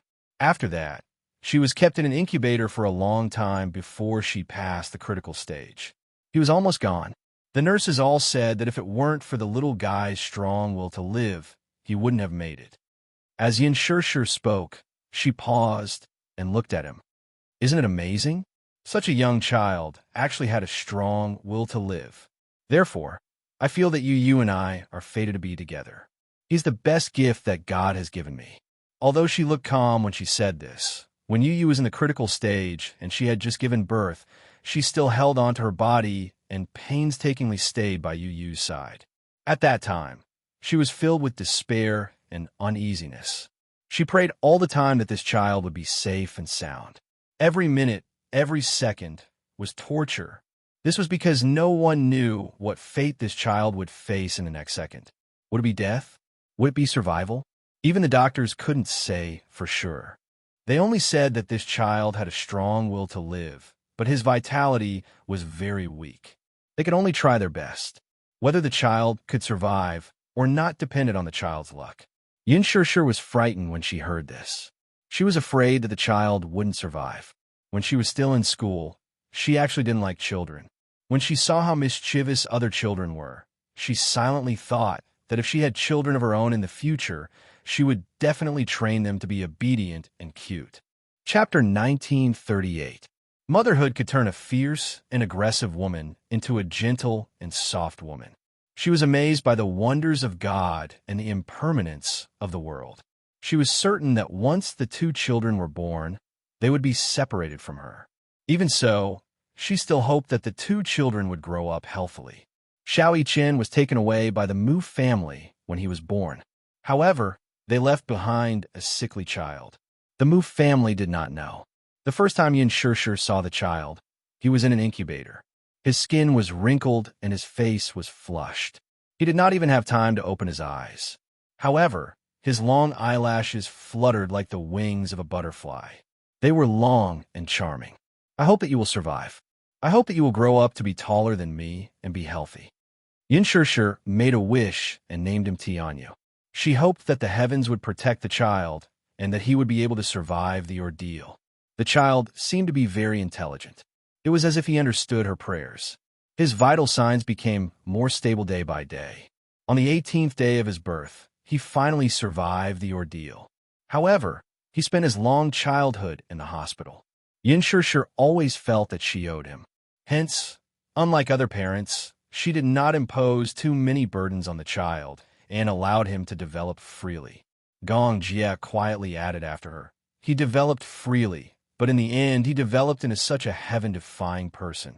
This little guy is young, but he is very smart. He has a sweet mouth and knows how to coax people. Yin Shishir was amused. Yes, I don't know who he learned that from. He will definitely be a lady killer when he grows up. Not only that, now that I think about it, he will definitely be a lady killer when he grows up. He will be able to attract women from as young as 7 years old to as old as 70 years old. Yin Shishir began to imagine that when Yu grew up, there would be many girls lining up to pursue him. She could not help but feel amused. Time passed quickly. In the blink of an eye, 7 years had passed. Perhaps, in the blink of an eye, Yu would really grow up. Yin Shishir thought that when that day came and Yu brought his wife home, she would definitely be jealous. Sister, where are we going to play? Safari Park. Look at animals? Gong Jie raised his eyebrows in anticipation. I've never been to a zoo since I was young. How could this be? Gong Jie said indifferently. Because I had a lot of tasks when I was young, my father gave me a lot of plans, so I didn't have the time to play. The zoo is very interesting. We'll go on a road trip and drive around the park. All right, Gong Jie agreed happily. As long as he could be with her, he would like to go anywhere. When they arrived at the gate of the zoo, they were charged for stopping a taxi. Yin Shishir had already booked the tickets online. Now that the internet was developed, everything was very convenient. One only needed to scan the QR code to obtain a pass. The safari park had a special road trip. What was different from other zoos was that here, one could have close contact with some gentle animals. In the zoo, other than the area for ferocious animals, visitors could park their cars at any time and interact with the animals. It was very interesting. This zoo was very popular. Although it was not a weekend, it still attracted many visitors and the queue was very long. Chapter 1939. Before this, she had specially prepared a lot of carrots and vegetables in advance, intending to feed them to the small animals. After successfully entering the park, Yin Shishir's car was quickly stopped by a cute alpaca. These animals in the wildlife park were all very smart. When they saw the car, they would casually walk forward and stop the car to ask for food. Some would even stick their heads into the car window and lick it with their tongues. They would use a pair of curious and bright eyes to stare at them like spiritual spirits. What's this? Gong Jie's eyes widened in surprise. He looked very interested in the alpaca that was blocking the car and chewing nonstop. Alpaca? Yes, it has a nickname. It's called Grass Mud Horse. Is it asking us for food? Gong Jie asked curiously. His handsome eyes were slightly smiling as he looked at the alpaca. A pair of lazy eyes stared at the car. Then, with lazy and decadent steps, it slowly walked to the car window. After posing, it calmly stuck its head out of the car window and opened its mouth wide. Gong Jie was amused. So bad, stopping the car to ask for food. How scheming. It's very clever. Yin Shishir laughed again. Give a carrot. It likes carrots. Gong Jie had just taken out a carrot from the food container. Before he could feed it, the alpaca's eyes lit up, and it nimbly took the carrot from his hand. Its rude and unreasonable actions were undoubtedly snatching food. Gong Jie was stunned. He felt like he was being charged a toll. Yin Shishir didn't know whether to laugh or cry. She looked at the alpaca that had destroyed a carrot. Then, it looked at the food container in Gong Jie's hand and licked his face with its long tongue. Gong Jie snatched it away in disgust and hugged Yin Shishir's shoulder. Sister, save me. Don't tell me you're afraid of an alpaca. I dislike it. Its mouth stinks. The Gong Jie was a bit of a clean freak. After being licked by the alpaca, he was disgusted. Yin Shishir said enviously, Shao Jie, you don't cherish it. This alpaca was very cold. Most people wanted to get close to it, but it ignored them. It licks you because it likes you. Of course not. Gong Jie complained. It's obviously trying to steal my carrot. That's why it's trying to be nice to me. It's so scheming. Yin Shishir laughed out loud. Then, quickly give it the carrot. If you give it to him, he won't bother you anymore. Gong Jie took out a carrot to tease it. He deliberately tempted it, and when it was about to eat it, he moved away. However, the alpaca was very persistent. It didn't know how to be angry. It stared at the carrot in Gong Jie's hand for a long time, but it couldn't lick it. After a while, the alpaca realized that the two-legged beast must be teasing it. It pouted its mouth angrily and spat at him. Yin Shishir was speechless. Gong Jie was also speechless. He closed his eyes, frowned, and fell silent. The saliva on his face was sticky. His face was stiff, as if it was the first time an animal had despised him and spat at him. Was it despising him? Yin Shishir complained, "Serves you right. Who asked you to tease it?" Gong Jie expressed his innocence. He thought it was cute, so he couldn't help but want to tease it. In the end, the alpaca despised him. The alpaca seemed to have vented its anger and spat at Gong Jie again. Chapter 1940. A stream of saliva splattered on Yin Shishir's face. Yin Shishir was still laughing at him when she was spat on too. She was so aggrieved that she was about to cry. Gong Jie laughed gloatingly. "Ha ha! You were spat on too. Serves you right. Who asked you to laugh at me?" Yin Shishir immediately took a wet towel and wiped the saliva off her face. She glared at him. "You still have the cheek to laugh? It's all your fault for implicating me. He was obviously spitting on you. You're my sister. We should share blessings and hardships together." Gong Jie winked mischievously and also wiped his face with a wet towel. The siblings looked at each other and smiled knowingly. After giving the carrot to the alpaca, Yin Shishir and Gong Jie went to the sink and washed the saliva off their faces. Luckily, she didn't wear any makeup. Otherwise, without makeup remover, it would be difficult to remove the saliva on her face. After Gong Jie washed his face, he looked at Yin Shishir, who was carefully wiping her face. He suddenly reached out and held her hand tightly. Yin Shishir turned around and looked at Gong Jie, only to see his eyes full of tenderness. "It's so good to be able to hold my sister's hand." Gong Jie's smiling eyes were bright and full of doting. "Why? You caused me to be spat on, and now you're trying to please me? It's too late. Sister, I was wrong. Don't be angry, okay?" Gong Jie pretended to be obedient and tried to please her. Yin Shishir snorted and turned to leave.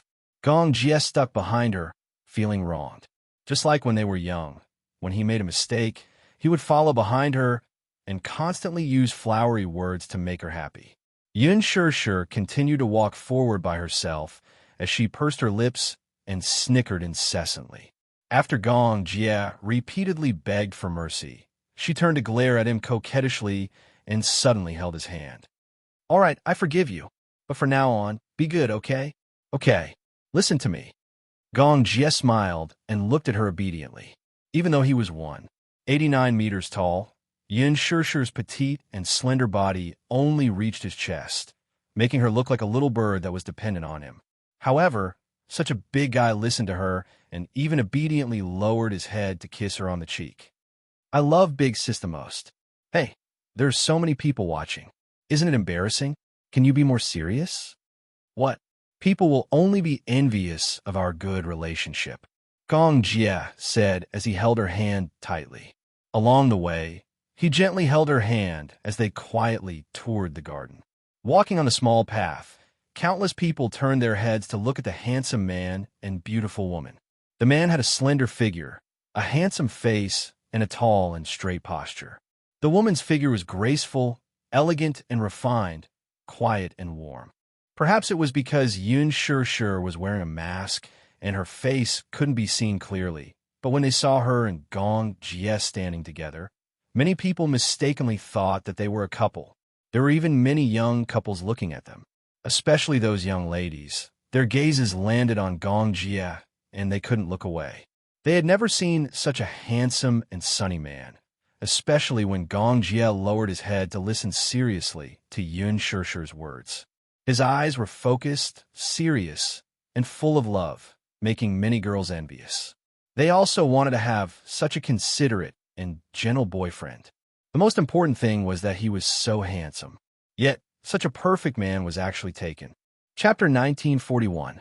Yin Shishir was baffled and felt many hostile gazes on her. She looked around and realized that many people were looking at them curiously. She seemed to have accidentally become the public enemy of the girls. However, it was indeed a little too ostentatious to have someone as dazzling as Xiao Jie by her side. Let's go back to the car. What's wrong? Gong Jie did not notice the admiring gazes behind him and raised his eyebrows curiously. Tired? Yeah, a little. Let's go to the beast area. Thus, the two of them hurriedly got into the car and left this troublesome place. Yin Shishir actually enjoyed spending time with Gong Jie. He was the family member she cared about the most, and one of the few people in the world who doted on her the most. He was different from Muyaja. Muyaja doted on her, but he was very possessive of her. However, Xiao Jie was different. He listened to everything she said, just like when they were young. He would do whatever she said and follow her wishes. She cherished Xiao Jie as a family member. Similarly, she knew that Xiao Jie cherished her as much as his own life. She had seen everything he had done in silence. The day was very short and ended very quickly. When she sent him back to the hotel, Gong Jie was silent and seemed a little lonely. His vacation was very short. It was just 2 days, and he had to resume his hectic schedule soon. He only had 1 day of companionship, but he felt unsatisfied. Sister, it would be great if we could hang out together more often like today. Sure, as long as you're not busy. Will brother-in-law be jealous? Yin Shishir smiled proudly. Will he be jealous of his own brother-in-law? That's true. When they arrived at the hotel, Gong Jie got out of the car and turned to look at her reluctantly. Sister, I still hope that you can consider going back to the Gong family with me. I haven't mentioned your matter to father, but he has been keeping an eye on my whereabouts. I'm afraid I can't hide it for long. Soon, father will know about you. Yin Shishir hesitated for a moment, then said slowly, How did he know your whereabouts? Because I'm surrounded by his spies. Gong Jie paused for a moment, but in his heart he silently cursed. To be honest, he wasn't sure if his father knew about her movements. Even though he avoided it and took the initiative to hide it, there was no news from the Gong family. However, her father's influence was extensive, and he would soon grasp her sister's whereabouts. Sooner or later, she would be exposed. Therefore, he wanted to bring her back to the Gong family. Yin Shishir asked hesitantly, Will he accept me? Of course. You are his daughter. Father has always missed you. Really? Accept me and the Mu family? Gong Jie suddenly fell silent. Suddenly, he slowly said, Father hates the Mu family more than I do. Even after so many years, it was still difficult for him to let go. I'm afraid it will be difficult. If there comes a day when he can accept everything about me, be it my husband, Yu, or Xiao Chen, if he can accept it, then I will be willing to go back to the Gong family with you. However, before that, I don't want to acknowledge him. Yin Shishir said truthfully. Gong Jie took a deep breath and suddenly smiled. Okay, I won't force you, but I still hope that you will consider it. Okay. Chapter 1942. Go back to the Gong family? That place that was related to her by blood. What kind of place was the Gong family? Were the people in the family easy to get along with? Would they be hostile towards her? She guessed from Gong Jie that her mother was not the only woman in the Gong Shaoying family. Gong Jie said that there were many members in the family and many candidates for the successor. Firstly, she could imagine that the Gong family was a big family. Secondly, she guessed that the Gong Shaoying family must have many women and, like the Mu family, many children. She was just one of them who had wandered outside. He did not seem to know that she was still alive, but he had always cared about her. After all, Mu Qingcheng was probably the woman he loved the most in his life. She was also the woman he felt the most guilty towards. He had many regrets. It was as if he could only fill this regret by finding her. Then should she go back to the Gong family? Yin Shishir had never considered this question. The Gong family had always given her the feeling that they were mysterious and domineering. However, it did not give her a sense of warmth. It made her feel that that place did not feel like a home. She did not want to go back. Subconsciously, she did not want to go back to that cold place. To her, The Gong family did not mean anything. It was just two emotionless words. It was not that she was heartless, but since she was young, the concept of her biological father had been very weak. When she got home, Yu and Xiaoi Chen were looking at the gown that had been delivered to them. The people from the studio had just delivered the gown. Yu and Xiaoi Chen opened the door. Seeing that Yin Shishir had returned, the assistant smiled and greeted her respectfully. Madam Yin, you are back. We've already ironed the gown. Would you like to try it on? If there are any imperfections or flaws in the details, we'll fix them. The film festival is the day after tomorrow. Okay. Yin Shishir glanced at them, only to see a look of exhaustion on the faces of the assistants. This gown was specially custom-made. She originally wanted to go to the counter and buy a set of finished products. She didn't need to wait and could wear it immediately. Many of the dresses at the counter were finished products from the fashion show. However, Qin Zhou didn't agree. It was very easy to wear the same clothes as the finished products of the show. There were so many star-studded celebrities at the film festival, and it was easy for them to wear the same outfit. Although it was not scary to wear the same outfit, it was embarrassing to see who was the ugliest. However, if they wore the same outfit, it was inevitable that the public would compare them and judge them. What Qin Zhou was more worried about was that now that she was so popular, if she were to wear the same outfit as a small fry, they would definitely be tied together by the other party's team. Wasn't this the same as being raped? Qin Zhou would never allow such a thing to happen. Therefore, he asked many experienced designers to design a few sets of gowns as soon as possible. After taking Yin Shishir to choose, he took measurements. It had only been a few days since the dress selection, and the dress had already been rushed out. This gown was exquisitely made. It looked simple and elegant, but in reality, the embellishment of the details took a lot of effort. Yin Shishir was quite surprised that such an exquisite dress could be made in just 5 days.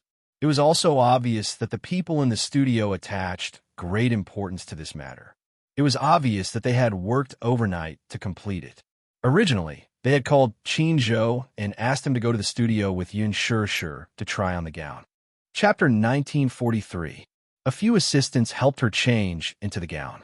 After changing, Yin Shishir stood in front of the full-length mirror and looked at herself in satisfaction. She had to admit that Qin Zhou had unique taste. She had thought that he would custom-make a gorgeous gown for her, but in fact, he had custom-made a simple and beautiful gown for her. The Green Apple had been nominated for many awards at the film festival. Therefore, she had to match the atmosphere of the movie when she walked the red carpet. In the movie, she had created a pure and elegant image.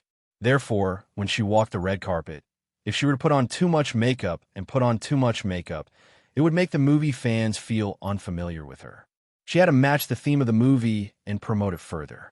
Most of the fans at the film festival were attracted to her performance in The Green Apple. Therefore, Qin Zhou had custom-made a pure and elegant gown for her. This way, the fans would feel immersed, as if the character in the movie had walked out of the screen alive. The snow-white gown was embellished with delicate blue lace. It was refined and elegant, and it was beautiful beyond compare. Coupled with the crystal-like nude makeup, it looked pure and elegant. It was very beautiful. Yin Shishir was also very satisfied. She walked out in the gown and stood in front of Yu and Xiaoi Chen. What do you think of this gown? Wow! Xiaoi Chen immediately exclaimed in surprise. Mommy is so beautiful. This was the so-called clothes rack. Yin Shishir had a delicate frame, a well-proportioned body, and a rare golden ratio. Her legs were very long, so even though she was wearing slippers, she still looked very elegant. Xiaoi Chen felt that his mommy looked good no matter what she wore. Not only was his mommy beautiful, but she also had a very elegant aura. Beauty could be improved later, but elegance was very difficult to improve. Some female celebrities were very beautiful, but they were so delicate that they looked like soulless porcelain dolls. They were very empty and lacked charm. Therefore, temperament was sometimes even more charming than beauty. Yu crossed his arms and looked at her with a deep gaze. He quietly sized her up and suddenly smiled gently. Mommy looks very good in this gown. Why did you take so long to answer? Yin Shishir pouted. Are you saying something against your will to make Mommy happy? What? You look good. You look good no matter what you wear. How can I lie to you? You still deny it? What do you mean by I look good in anything? You can't lie to mommy. Xiao Yiqin snickered. There's a saying that goes, beauty is in the eye of the beholder. You taught me. Yun sure blushed. What lover? You said that mommy must have been his lover in his past life. That's why they were fated to meet in this life. Before Xiao Yiqin could finish his sentence, Yu covered his mouth and glared at him. What nonsense are you spouting? Little Yiqin looked at him innocently. Blinking his eyes, he seemed to be silently accusing him. You're the one who told me that. He wasn't spouting nonsense. Yu had told him before that a daughter was her father's lover in his past life. Therefore, it should be the same for a mother and a son. Therefore, beauty was in the eye of the beholder. In Yu's eyes, his mommy was perfect. No one could compare to her in this world. However, Yu hated Xiao Yiqin for failing to live up to his expectations. He gritted his teeth. How could he say something like that in front of mommy? Chapter 1944. It was a pure thought, but when he said it, it made him seem like he had an Oedipus complex. Yin Sure looked at the two little guys and suddenly burst into laughter. Yu, don't bully your older brother. Yu looked at her innocently, feeling helpless. Finally, she let go of his hand helplessly. However, her cold gaze seemed to be warning Xiao Yiqin not to say anything else. Xiao Yiqin made an okay sign.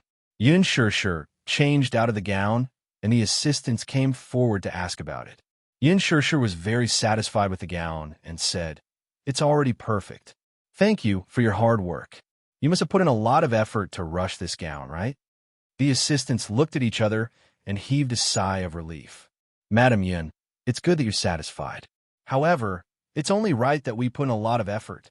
Customers come first. Our goal is to make sure that you're satisfied. After sending off the people from the studio, Yu pestered Yun Sure and asked, Mommy, are you going to walk the red carpet with Daddy at the film festival the day after tomorrow? How did you know? Daddy told me. Yu pursed his lips and smiled, but he looked a little lonely. I also want to walk the red carpet with Mommy. Xiao Yiqin lowered his little head in loneliness. I'm so envious of Daddy. He can walk the red carpet with beautiful Mommy. I'm so envious. Daddy deliberately told us. Isn't it obvious that he's showing off? Yu hugged his chest indignantly and felt very indignant. He's really grown up. Even a blockhead like Daddy is following the trend and showing off his love. Sigh. Yin Sure looked at them in a daze and didn't know whether to laugh or cry. These two little guys looked like they were putting on a show. She squatted down in front of them and pondered for a moment. Suddenly, she smiled and said, One day, I'll let you walk the red carpet with Mommy, okay? Yu and Xiao Yiqin looked up in surprise when they heard this. They looked at her in disbelief and said in unison, Really? Xiao Yiqin was especially excited. Can we really walk the red carpet with Mommy? Yes, of course. When Mommy becomes the best actress, I'll walk the red carpet with you. Xiao Yiqin was elated, and he clapped his hands. That's great. Mommy, I love you. However, Mommy you uses Mommy and Mommy. Don't make us wait too long. You Mommy my, Mommy A's mommies. She's Mommy love mom mommy's her. Mommy is. You Mommy Momo why? Xiao Yiqin smiled. You have a high chance of winning an award. However, this year's competition seems to be very strong. Mommy must work hard and win an award. Thank you for your kind words. Yin Sure was in a good mood. She planted a kiss on his forehead. Yu immediately said proudly, Me too. I want Mommy's kiss too. Silly boy. Yin Sure looked at him lovingly. Then, she leaned over and kissed Yu's tender cheeks. Yu's face smelled like milk. It was as if he had been soaked in milk. She patted his little head and swore to herself that if she had the chance, she would walk the red carpet with the two of them. This was her real dream. That night, Qin Zhou asked her if the gown fit her. Chapter 1945. She had just debuted and was attending the film festival as a newcomer. Qin Zhou emphasized that she should not be too aggressive and walk the red carpet quietly with Muyaja. All that was left was to wait for the awards to be announced. The film festival was a star-studded event with many big shots and A-list actors and actresses, as well as veteran actors and actresses. Some celebrities were easy to deal with and were generous. Some celebrities had weird tempers and were sensitive. They were hostile and guarded against newcomers. She needed to pay attention to this. She had to take the initiative to greet the seniors and accept any suggestions from them. She had to deal with those who were not friendly to her calmly. After all, she had just debuted and was inexperienced. It was normal for her to be ostracized. It was difficult for newcomers to survive in any field. All of them had been newbies before. Their wives had gone through hardships to become their wives, and they were experienced. Naturally, they had to be a little more arrogant and like to put on airs. They had to cater to them and avoid unnecessary disputes. Actually, Qin was worried that Yun Shishir would be ostracized at the film festival.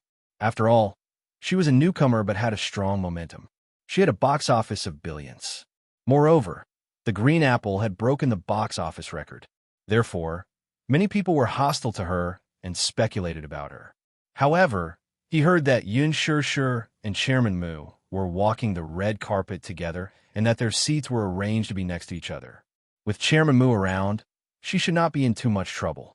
After a while, Qin sent over the draft of the media interview. Some of the key questions were listed and the answers were written. He asked her to memorize them and improvise. Yun Shishir was impressed by his thoughtfulness. She could not help but ask, "Are there any interviews on the day of the film festival?" "It's not an interview. It's a routine interview with all the main cast of The Green Apple. It's all very simple questions.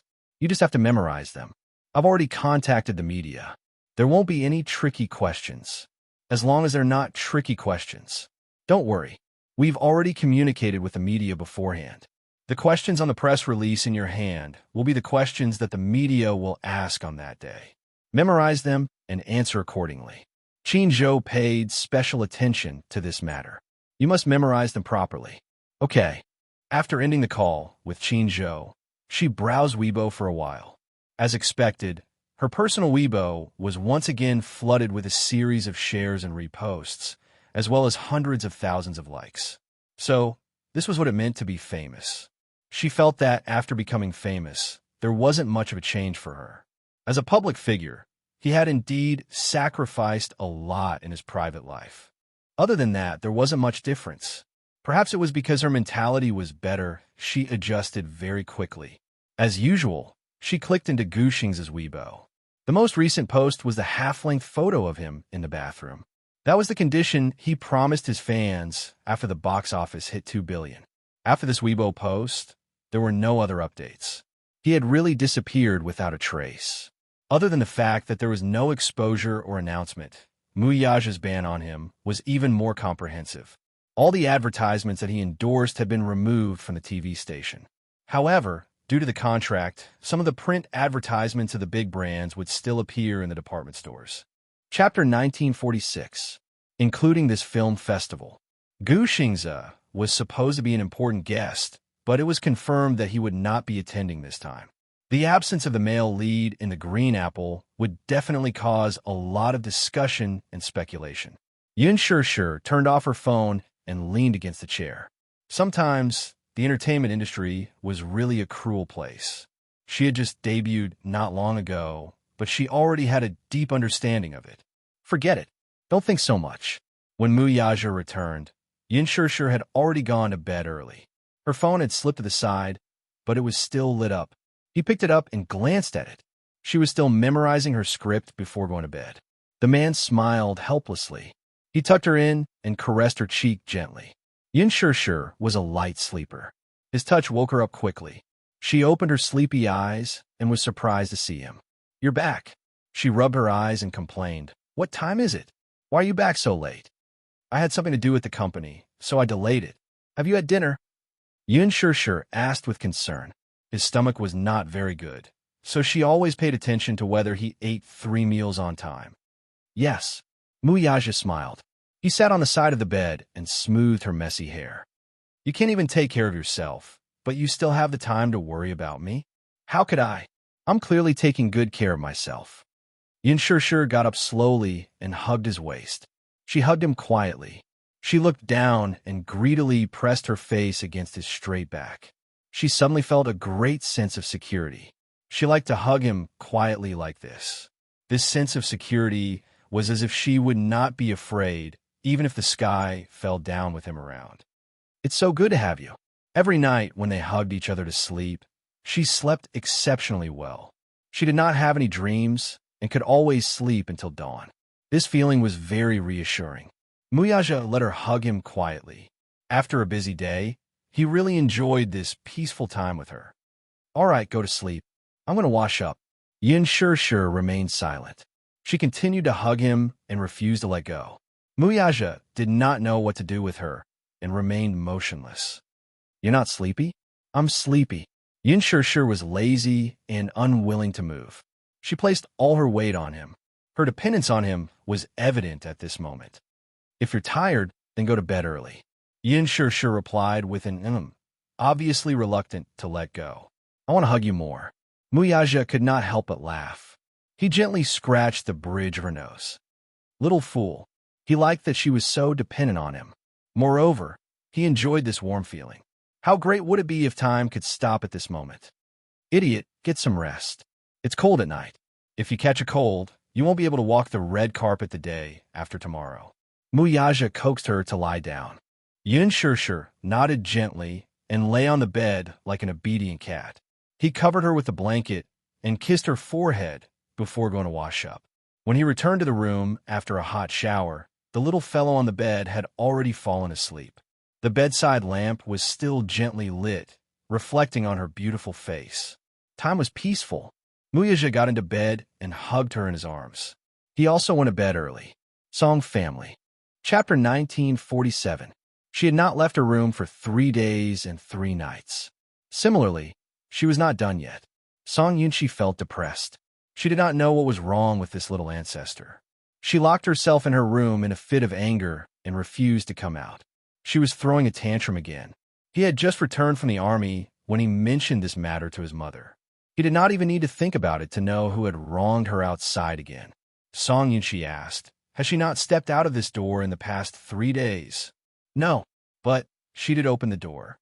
When the servant was trembling in fear at the side. Last night, when she knocked on the door, Song Enya opened it. However, as soon as she opened the door, her face turned horribly ugly. Just as she asked a question, Song Enya expressionlessly knocked over the food tray in her hand. She fell to the ground. The scalding hot soup splashed onto her hand and scalded a large portion of her skin. After applying the medicine and bandaging the wound, the servant felt unspeakable bitterness in her heart. In the entire Song family, Song Enya was undoubtedly the most difficult to serve. Her temper was the most arrogant and willful. She did everything based on her character. She often bullied the servants at home and gave them attitude. The servant looked at Song Yunchi and asked carefully, "Young master, how is it?" "Young miss hasn't eaten for 3 days and 3 nights. If this goes on, young miss's body will collapse." "Do I need you to remind me?" Song Yunchi sneered in annoyance. He raised his hand and knocked gently on the door. Then he said gently, "Enya, it's me. Can you open the door?" There was no movement from the door. Song Yunchi frowned suspiciously and knocked on the door for a long time. After calling out nicely for a long time, there was no movement or response. He asked suspiciously, "Are you sure Miss hasn't left the house?" "She's really inside." "Yes. Miss hasn't come out. We've been guarding, but she hasn't taken half a step out of the house." Song Yunchi was even more suspicious. Her expression changed. Just as she was feeling suspicious, she heard footsteps coming from the door. His face lit up, and the next second, the door was open from the inside. However, when Song Enya appeared at the door, Song Yunchi was stunned. In just 3 days, Song Enya's entire state had changed. She hadn't eaten anything for 3 days, and her face was especially dispirited and ugly. She hadn't removed her makeup, but it was obvious that she had cried for a long time. Her eyes were red and swollen, and her face was also very swollen. However, because she had not rested well, her complexion was especially ugly. It was as if she was covered in a layer of dead ash, without any signs of life. "Enya, oh, Big brother, you're back. Song Inya stared at him blankly. Like a broken puppet, she was expressionless. Especially those eyes. There was no luster at all. They were dim and lifeless. Inya, what happened to you? Song Yunshi had never seen her in such a sorry state. Hee, I'm fine. Her tone was flat and emotionless. He had thought that she would vent her anger on the servants like before, beating and scolding them to vent her anger. Or perhaps she would rush into his arms and cry loudly. Alas, none of that happened. She only looked at him with an extremely terrifying and empty gaze, but was as if she could see through his body and look elsewhere. Chapter 1948. Bring it in. Song Inya cut her off coldly and stepped aside to make way for her. Her calmness made Song Yunshi feel even more strange. He was even more worried. He would rather his sister cry and throw a tantrum and complain to him unreasonably than see his sister acting as if she had lost her mind. The servant did not think too much about it. As if she had been granted amnesty, she hurriedly lowered her head and respectfully brought the tray in. After the servant came out, Song Inya wanted to close the door. Song Yunshi quickly stopped her. Wait! Song Inya's actions were sluggish for a moment. She turned her head and looked at him blankly. Her eyes were still empty and lifeless, making one's heart tremble. She was clearly still alive, but she gave off a feeling that she was already dead. What's wrong with you? Song Yunshi questioned sternly. Look at yourself. How did you end up like this? Don't you think it's appropriate? Song Inya only said calmly, It's none of your business. These words were too cold. Song Yunshi was a little angry from embarrassment and reprimanded sternly. Get it straight. What do you mean by none of my business? I'm your brother. You're my most beloved sister. How can I not care about you? When Song Inya heard this, there was finally some expression on her face, but it was a hint of cold mockery. You make it sound so nice. Then tell me, how do you want to control me? These words undoubtedly stunned Song Yunshi and made her speechless. He did not know how to answer her sharp question. How can you control me? Song Inya smiled faintly, a trace of misery appearing on her haggard face. Brother, in your eyes, I must be very laughable, right?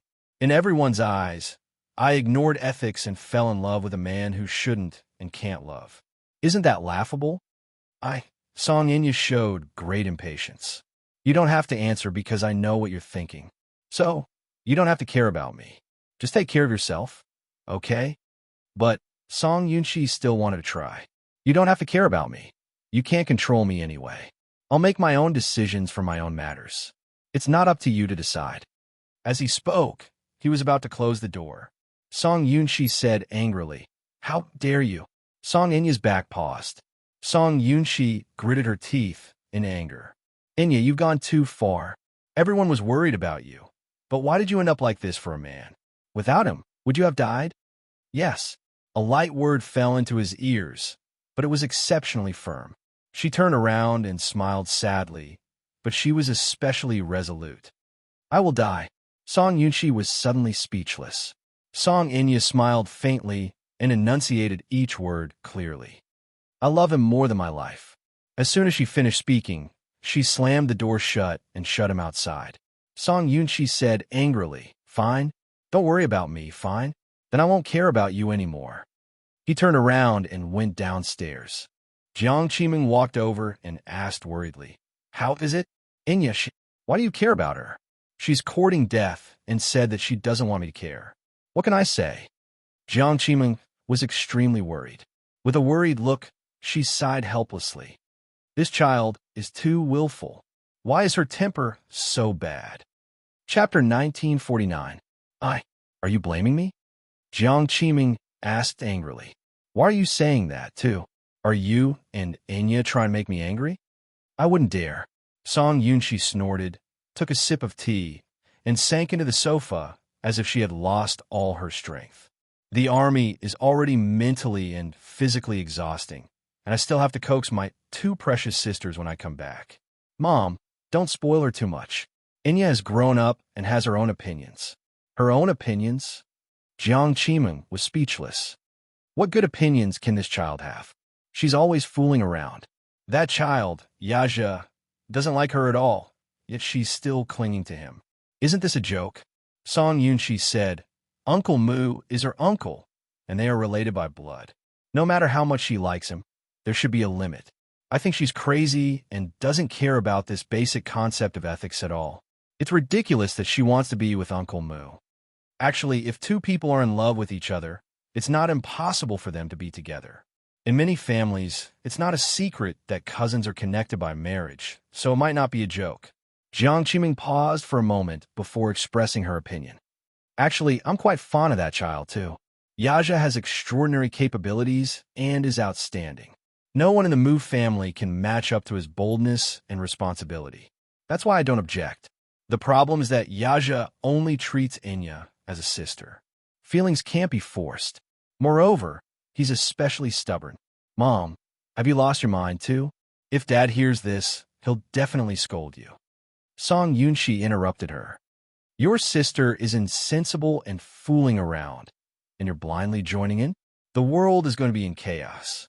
Jiang Qiming was so angry that she kept quiet. Actually, she really liked Mu Yaja. It was a pity that Mu Yaja only treated Enya as a sister. She sighed and asked, Are you hungry? If you're hungry, I'll prepare something for you. Song Yunshi waved her hand. No need. I'm not hungry. I've already eaten. After a pause, he added, Even if I haven't eaten yet, I'm full from being angered by Enya. Jiang Qiming did not know whether to laugh or cry. She sat beside him, still looking worried. Who does Enya take after her temper? Song Yunshi was obviously still angry. She said angrily, She has been pampered since she was a child. How good can her temper be? Jiang Qiming was furious. She's your sister. As her brother, how can you say that about her? Okay, I won't say any more, okay? Look, I only said a few words to her, and you're siding with her. It would be strange if he wasn't spoiled. Song Yunshi stood up impatiently and walked upstairs. Jiang Qiming asked, Where are you going? Let's go to the study and read. Go to sleep. Song Yunshi was in a bad mood and didn't want to talk to her anymore. Jiang Qiming shook her head, but did not say anything else. Inside the room, she walked to the balcony and dialed a number. How's the arrangement? Miss, don't worry. Everything has been arranged. The person has been brought out. It's all up to you. Keep an eye on her and don't let her run around. Song Enya smiled sinisterly and said casually, I want her to be useful the day after tomorrow. Understood. Chapter 1950. On the opening day of the Golden Eagle Film Festival, Yun Shishir woke up in the wee hours of the morning. The Golden Eagle Film Festival would be held in Sea City, the fashion capital. It was only a 3-hour flight from the capital to Sea City. Hence, after Mu Yaja's morning meeting, he would return to Shawnee Walk to pick her up and fly to Sea City. Yun Shishir was waiting for him at home. She did not know why, though, but she woke up early in the morning. After he left for the office, she lay in bed. She wanted to rest for a while more, but no matter how she tossed and turned, she could not fall asleep. Before this, if she was asked if she was nervous about participating in the film festival, she would have replied that she was not nervous. But now, she felt inexplicably uneasy. Everyone had high hopes for her. Actually, she did not have high hopes for herself. She was already satisfied that the film could break the box office record. As for the other awards, she did not have any hope at all. But everyone had high hopes for her to win an award. Lin Fengtian was even more certain that at least one Golden Eagle trophy for the Best Newcomer Award was already in his hands. Yun Shishir thought that the awards had already been decided internally, but now that Lin Fengtian had made such a bold declaration, she felt even more uncertain about it. Qin Zhou also predicted that it wouldn't be a problem for her to win a newcomer's trophy. As for the Best Actor award, she probably had no hope. Yun Shishir was extremely nervous. It would be fine if she won the award, but if she did not, she would become a laughingstock. Qin Zhou laughed at her for thinking too much. Even if she did not win the award, he would not laugh at her. If she won the award, it would be expected of her. If she did not win the award, she could only say that the judges were blind. She had such a good performance, but she did not win the award. There must be something going on. After all, among all the characters in the running, Yin Xiaochuan was the only one who was better than most of the veteran actors in terms of box office results and audience love. She would definitely win the Best Newcomer Award. His irrefutable words made Yun Shir burst into laughter. How can it be so exaggerated? If there isn't, doesn't that mean there's something shady going on? Qin Zhou snorted coldly. If there's no newcomer award, just you wait. I'll carry a cannon to the organizing committee. Yun Shir was even happier. Sure, I'll visit you often then. Looking at me? To visit a prisoner, Yun Shir said matter-of-factly. Qin Zhou flew into a rage out of humiliation. How could I have accepted such a heartless person like you? Yun Shir nestled under the blanket. After checking her Weibo account, she got out of bed. They were just waiting for Mu Yaja to finish his meeting so that they could set off together. Every morning, Dishing Financial Group would hold a board meeting. Since he was going to attend the film festival in City B, he arranged everything in advance. After attending the film festival in City B, he would stay in a hotel and return to Beijing the next day. By the time he finished the meeting, he had already booked the plane tickets in advance. After Mu Yaja returned to his office and arranged everything, he suddenly heard the sound of high heels hitting the ground outside the door. Hurried footsteps and the voice of his accompanying secretary repeatedly tried to stop her. Mrs. Song, the president should still be in the meeting. Don't stop me. I have something important to talk to him about. Mrs. Song, go away. Chapter 1951. Shocked, Minyu turned to look at the door, only to see Jiang Qimeng barging in. She scanned the office and quickly spotted Mu Yaja, who was sitting at his desk, and walked over anxiously. Yaja! Mu Yaja looked up and could not help frowning when he saw that it was Jiang Qimeng. Sis, what's wrong? Why are you in such a hurry? Jiang Qimeng couldn't help complaining. Yaja, why can't I reach you on the phone? Mu Yaja calmly replied. I was in a meeting and just got back to my office. Chairman Mu, his secretary, who was standing at the door, greeted him awkwardly. He glanced at Jiang Qimeng, clearly confused. Minyu replied calmly, Go back to work. Yes, sir. The secretary nodded, closed the door, and left. Mu Yaja asked, Auntie, what's the matter? Jiang Qimeng was about to speak when she glanced at Minyu, who was standing at the side, with a conflicted expression. Mu Yaja also looked at him and signaled with his eyes.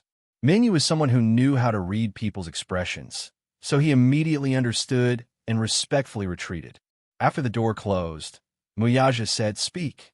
Yaja, something happened to Inya. Jiang Qimeng looked at him with tears in her eyes, her voice trembling. Mu Yaja was stunned. He looked at her in shock and narrowed his eyes in confusion. Something happened? Yes. Jiang Qimeng's throat was unusually hoarse from crying, and her eyes, especially, were red. It seemed that something had really happened. What happened? This morning, a servant went upstairs to knock on the door. There was no response, but she vaguely heard the sound of water flowing from the bedroom. The servant was worried that something had happened, so she immediately called Yunxi over. Yunxi was strong and kicked the door open. When he rushed in, he saw Inya lying in the bathtub. The bathtub was filled with water and was stained red with blood. Jiang Qimeng's eyes were filled with fear as she recounted the incident, as if the scene was still vivid in her mind. What happened to her? Mu Yaja could vaguely make out some clues. Inya, she's too silly. She took things too hard. Where is she now? When Yunxi found out about the accident, he rushed her to the hospital. Fortunately, she was found in time and was saved. However, after this girl woke up, her emotions were unstable and she couldn't leave at all. Otherwise, who knew what kind of extreme behavior she would do again? Now, Yunxi is taking care of her in the hospital. I didn't dare to tell your uncle about this because I was afraid that he would be angry, Jiang Qimeng said with lingering fear. She really did not dare to imagine if she would have lost her daughter forever if she had not discovered it in time. Mu Yaja's heart was slightly at ease when he heard from his mother that his niece had been rescued. That's good. Chapter 1952. Mu Yaja lowered his eyes and said calmly, I have something on in the afternoon. I'm very busy and can't leave. Jiang Qimeng thought that he would agree immediately. After all, apart from Yunxi and her father, Mu Yaja was probably the man who doted on her the most since she was young. Jiang Qimeng knew very well that Mu Yaja doted on her because she had a face that was almost carved out of the same mold as Jiang Yishan. Moreover, as she grew older, she became more and more similar to Jiang Yishan. Jiang Qimeng was also surprised. Jiang Yishan was the person Mu Yaja missed the most. The year his mother passed away, Mu Yaja almost collapsed. At that time, it was little Enya who accompanied him through it.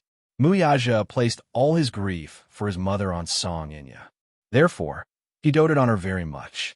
No matter what harsh conditions she put forward, he would fulfill them one by one. Only Song Enya could be willful and arrogant in front of him, and Mu Yaja tolerated her. All of this only came to an end when Yun Shishir appeared. Now, Mu Yaja was much colder to Song Enya. In the past, the Mu and Song families were very close. They moved around a lot. Now, with Mu Yaja's neglect of Song Enya, the relationship between the two families gradually fell to a freezing point. But now, Song Enya was lying on the bed. Although she had been saved, she was as if she was dead and did not say a word. No matter how Song Yunshi counseled, comforted, and made her happy, Song Enya remained indifferent. Song Enya was still indifferent. The only thing she said was, "I want to see Brother Mu." That was all. Jiang Qimeng could not bear to hear this. She left the hospital without Song Yunshi's knowledge and rushed all the way here. She did not care about her elegant demeanor and image. She only hoped that Mu Yaja would at least visit Enya at the hospital on account of the years of friendship between the two families. "Yaja, I'm begging you, okay? You love Enya so much, but I don't know what happened to her. Maybe Enya did something she shouldn't have done, but she's still a child. She doesn't know any better and has made a mistake. Elder sister apologizes to you. Please forgive this child for my sake. Moreover, Enya also knows that she was wrong. She didn't have the face to see you, so she couldn't think straight and tried to kill herself. Just go to the hospital to see her and talk to her. At least, don't make her take things too hard. And he really can't lose her. Since she's already been saved, just take good care of her. There's no need for me to go." Mu Yaja still refused coldly. Jiang Qimeng did not expect him to be so cold-hearted. "Yaja, how can you say that? What did I say wrong?" Mu Yaja raised his eyes and said matter-of-factly, "She has an elder brother, a mother, and a father who dotes on her. Especially you, as her mother, should be the one by her side when something happens to her, not me. Yunshi, too, is your responsibility. It doesn't seem to have anything to do with me." "You? How can you say that?" Jiang Qimeng widened her eyes in shock and was heartbroken. "Yaja, how can you be so heartless? Even if Enya didn't do anything wrong, you shouldn't be so cruel, right? She's already in this state. What else do you want her to do?" Chapter 1953. She was the one who cut her own wrist and hurt herself. If I remember correctly, she's already an adult. As an adult, shouldn't she be responsible for her own actions? Mu Yaja paused, and a look of disgust appeared on his face. "I have something on in the afternoon, so I can't visit her. But she only listens to you. Even if we want to counsel her, she won't listen at all. We really don't have a choice and don't know what to do. As the saying goes, the one who tied the bell should untie it. You're the knot in her heart. If you want to untie this knot in her heart, you have to do it yourself, right?" Mu Yaja furrowed his brows impatiently, and a sharp glint flashed across his eyes. "I don't think I have this obligation." "Yes, you don't have this obligation, but you don't have to be so heartless. Don't tell me you really don't have any feelings for Enya at all. What happened between the two of you? Aren't you and Enya very close? Why are we like strangers all of a sudden?" Jiang Qimeng was so anxious that she was at a loss. She looked at Mu Yaja with teary eyes and begged him over and over again. Mu Yaja's gaze gradually turned cold, and it was obvious that he had lost all his patience. Jiang Qimeng sized up his expression and gritted her teeth. She said harshly, "Do you know that Enya likes you?" "Yes." "You know?" Jiang Qimeng turned pale with fright. Mu Yaja looked up and met her surprised gaze coldly. "So, what do you want me to give her in return? Or do you want to be like her, disregarding human relationships and defying the ways of the world to be with her and give her back her passionate feelings?" Jiang Qiming was extremely embarrassed by his words. She looked at him awkwardly, and her face was flushed red. She suddenly asked again, "Do you have feelings for Inya?" Muyaja pondered for a moment and nodded. "Yes, if you like Inya, it's not impossible for the two of you to be together. Look at Huaqin International's young Master Wang. He's also married to his cousin and that. Sister, do you know what you're saying?" Muyaja couldn't take it anymore and interrupted her. "I know. If the two of you like each other, what's wrong with being together? At most, we won't announce your marriage to the public. The Mu and Song families have a relationship, and this marriage is considered a family." "Enough." Muyaja slammed the document in his hand on the table. His patience had clearly reached its limit. "I've never said that I like her at all. Didn't you just sing? My feelings for her is just an older brother's love for his younger sister. But now, this feeling had more or less been obliterated. So, don't mention this matter again in the future. It makes me feel disgusted." After he finished speaking, Jiang Qimeng, who followed him, Jiang. "No matter what, I promise you that I won't mention this matter again. But can you agree to this condition of mine? Go to the hospital to visit Inya and at least convince her not to let her do stupid things again. Okay?" Muyaja remained indifferent. Jiang Qiming was so anxious that she broke down. "Yaja, do you want me to kneel on the ground and beg you?" Chapter 1954. She had no other choice but to beg him. Alas, Muyaja did not care about her humble request at all. "That's enough. You can leave now." Muyaja was annoyed beyond words. Just as he opened the door, he heard a thud behind him. His heart skipped a beat, and he turned around to see Jiang Qiming kneeling on the ground with tears streaming down her cheeks. Muyaja was furious. "What are you doing?" I'm begging you. I won't force you no matter what you do in the future. But at least, I'm begging you to save Inya this time." At this moment, Jiang Qiming no longer had the elegance of a noblewoman. Her luxurious clothes couldn't hide her disheveled and humble appearance at this moment. She was no longer the glamorous mayor's wife.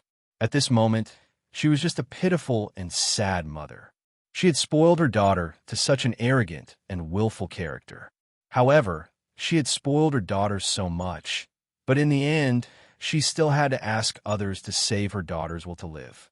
Jiang Qiming's face was full of worry, and her eyes were filled with desolate tears. Muyaja said coldly, "Don't you think you look terrible right now? Get up." "I won't get up if you don't promise me." She was sad and stubborn. "If you don't promise me, I'll kneel until you do." "Are you threatening me?" A sharp glint flashed across Muyaja's eyes. "Yes." Jiang Qiming did not shy away. "Only this time. Please allow me to threaten you once." Muyaja slowly narrowed his eyes. Because of his anger, the veins on the back of his hands were clearly visible. By noon, Yin Shishir had already packed her luggage. She entrusted the two children to Yun Yeqing and the nanny. She was only relieved after giving them some instructions.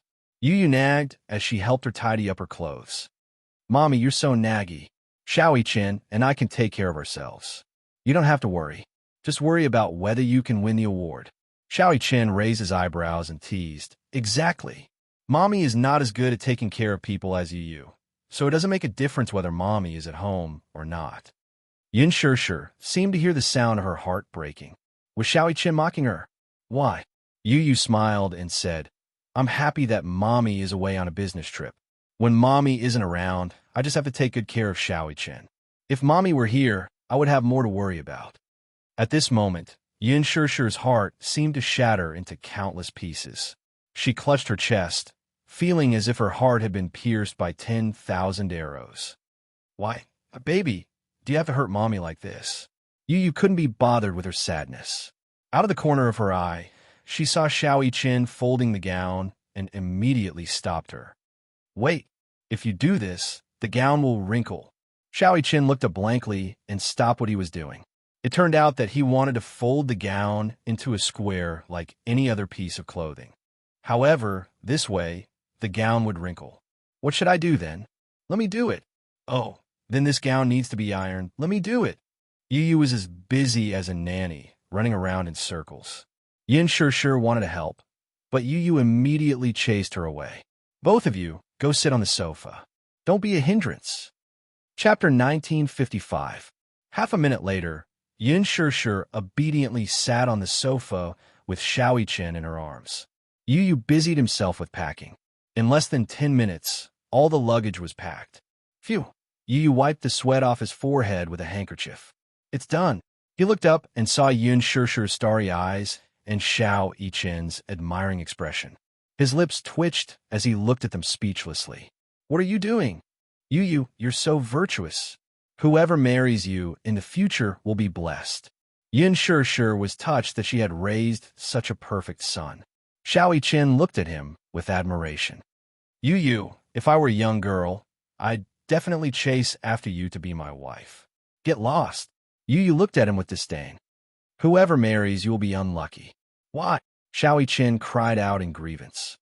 Am I not outstanding? You're too outstanding, so I'm not worthy of you. While the three of them were bickering, the doorbell suddenly rang. Daddy is back. Xiaoyi Chen raised his eyebrows in excitement. Yu found it strange. He walked to the door and opened it while muttering, Daddy didn't bring the key? Just as he opened the door, he saw Qin Zhou standing outside. Seeing the door open, he lowered his head and was surprised to see a little lad standing at the doorway. The lad sized him up with his watery eyes. Hello, little kid. Qin Zhou greeted him with a smile. He was surprised at first, but it took him a while to realize that this child, who looked so much like Mui Qin, was probably the boss's son, Yin Tianyu. Although he had never seen him before, he could deduce his identity. Mui Qin walked to the door and sized him up curiously. He did not know Qin Zhou, but the latter knew him. Who are you? Mui Qin immediately became vigilant and asked suspiciously. He completely regarded Qin Zhou as a strange uncle with bad intentions and was very vigilant. Qin Zhou chuckled. I'm looking for your mommy. Oh, you must be mommy's manager. Yu looked him up and down and concluded. Qin Zhou was surprised. Huh? How do you know? I recognize your voice. When Qin Zhou called Yin Shishir to remind her about her schedule, Yu would sometimes be by her side. He was very sensitive to sounds. Basically, he would never forget what he heard. Therefore, as soon as Qin Zhou spoke, he guessed his identity. Little kid, you're so smart. Yu opened the door and invited him in. Yin Shishir was surprised to see him. Why are you here? I'm here on my boss's orders to bring you to Sea City. Oh, Yin Shishir replied and nodded at first. Suddenly, she reacted and asked quizzically, Where is he? Is he busy? The flight should be booked. It's at 1 p.m. Is he going directly to the airport? With that, Yin Shishir got up from the sofa and walked toward him. Qin Zhou suddenly hesitated. Boss can't go to Sea City. As he spoke, he observed her expression and appeared to be very cautious. Yin Shishir was stunned. He can't go to Sea City? Why? Maybe he has something to do. I was about to board the plane, but he called and asked me to bring you to Sea City, so I hurried over. Chapter 1956. What kind of reason was that? Back then, she had been worried that Muyaja would be too busy to make time, so she had repeatedly asked him about it. However, he had vowed that nothing was more important than walking the red carpet with her. He had said such nice words, but now he was breaking his promise. What was so important about it? He had always been a man of his word. Yin Shishir was stunned for a moment, and then her eyes turned cold. Didn't he promise to go to the film festival with me in Sea City? Why is he suddenly not going? Maybe he has something important to do. Qin Zhou did not understand the situation, but Dishing Financial Group had a lot of work to do. It was understandable that Muyaja could not go at the last minute. Yin Shishir was still in disbelief and asked, What is he busy with? He didn't say. He didn't say? Yin Shishir, who had been elated, felt as if a basin of cold water had been poured over her head. She suddenly felt wronged.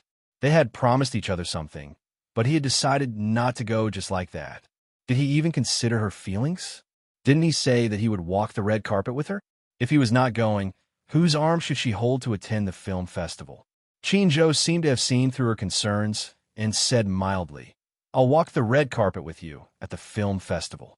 Yin Shishir did not say anything when she heard that.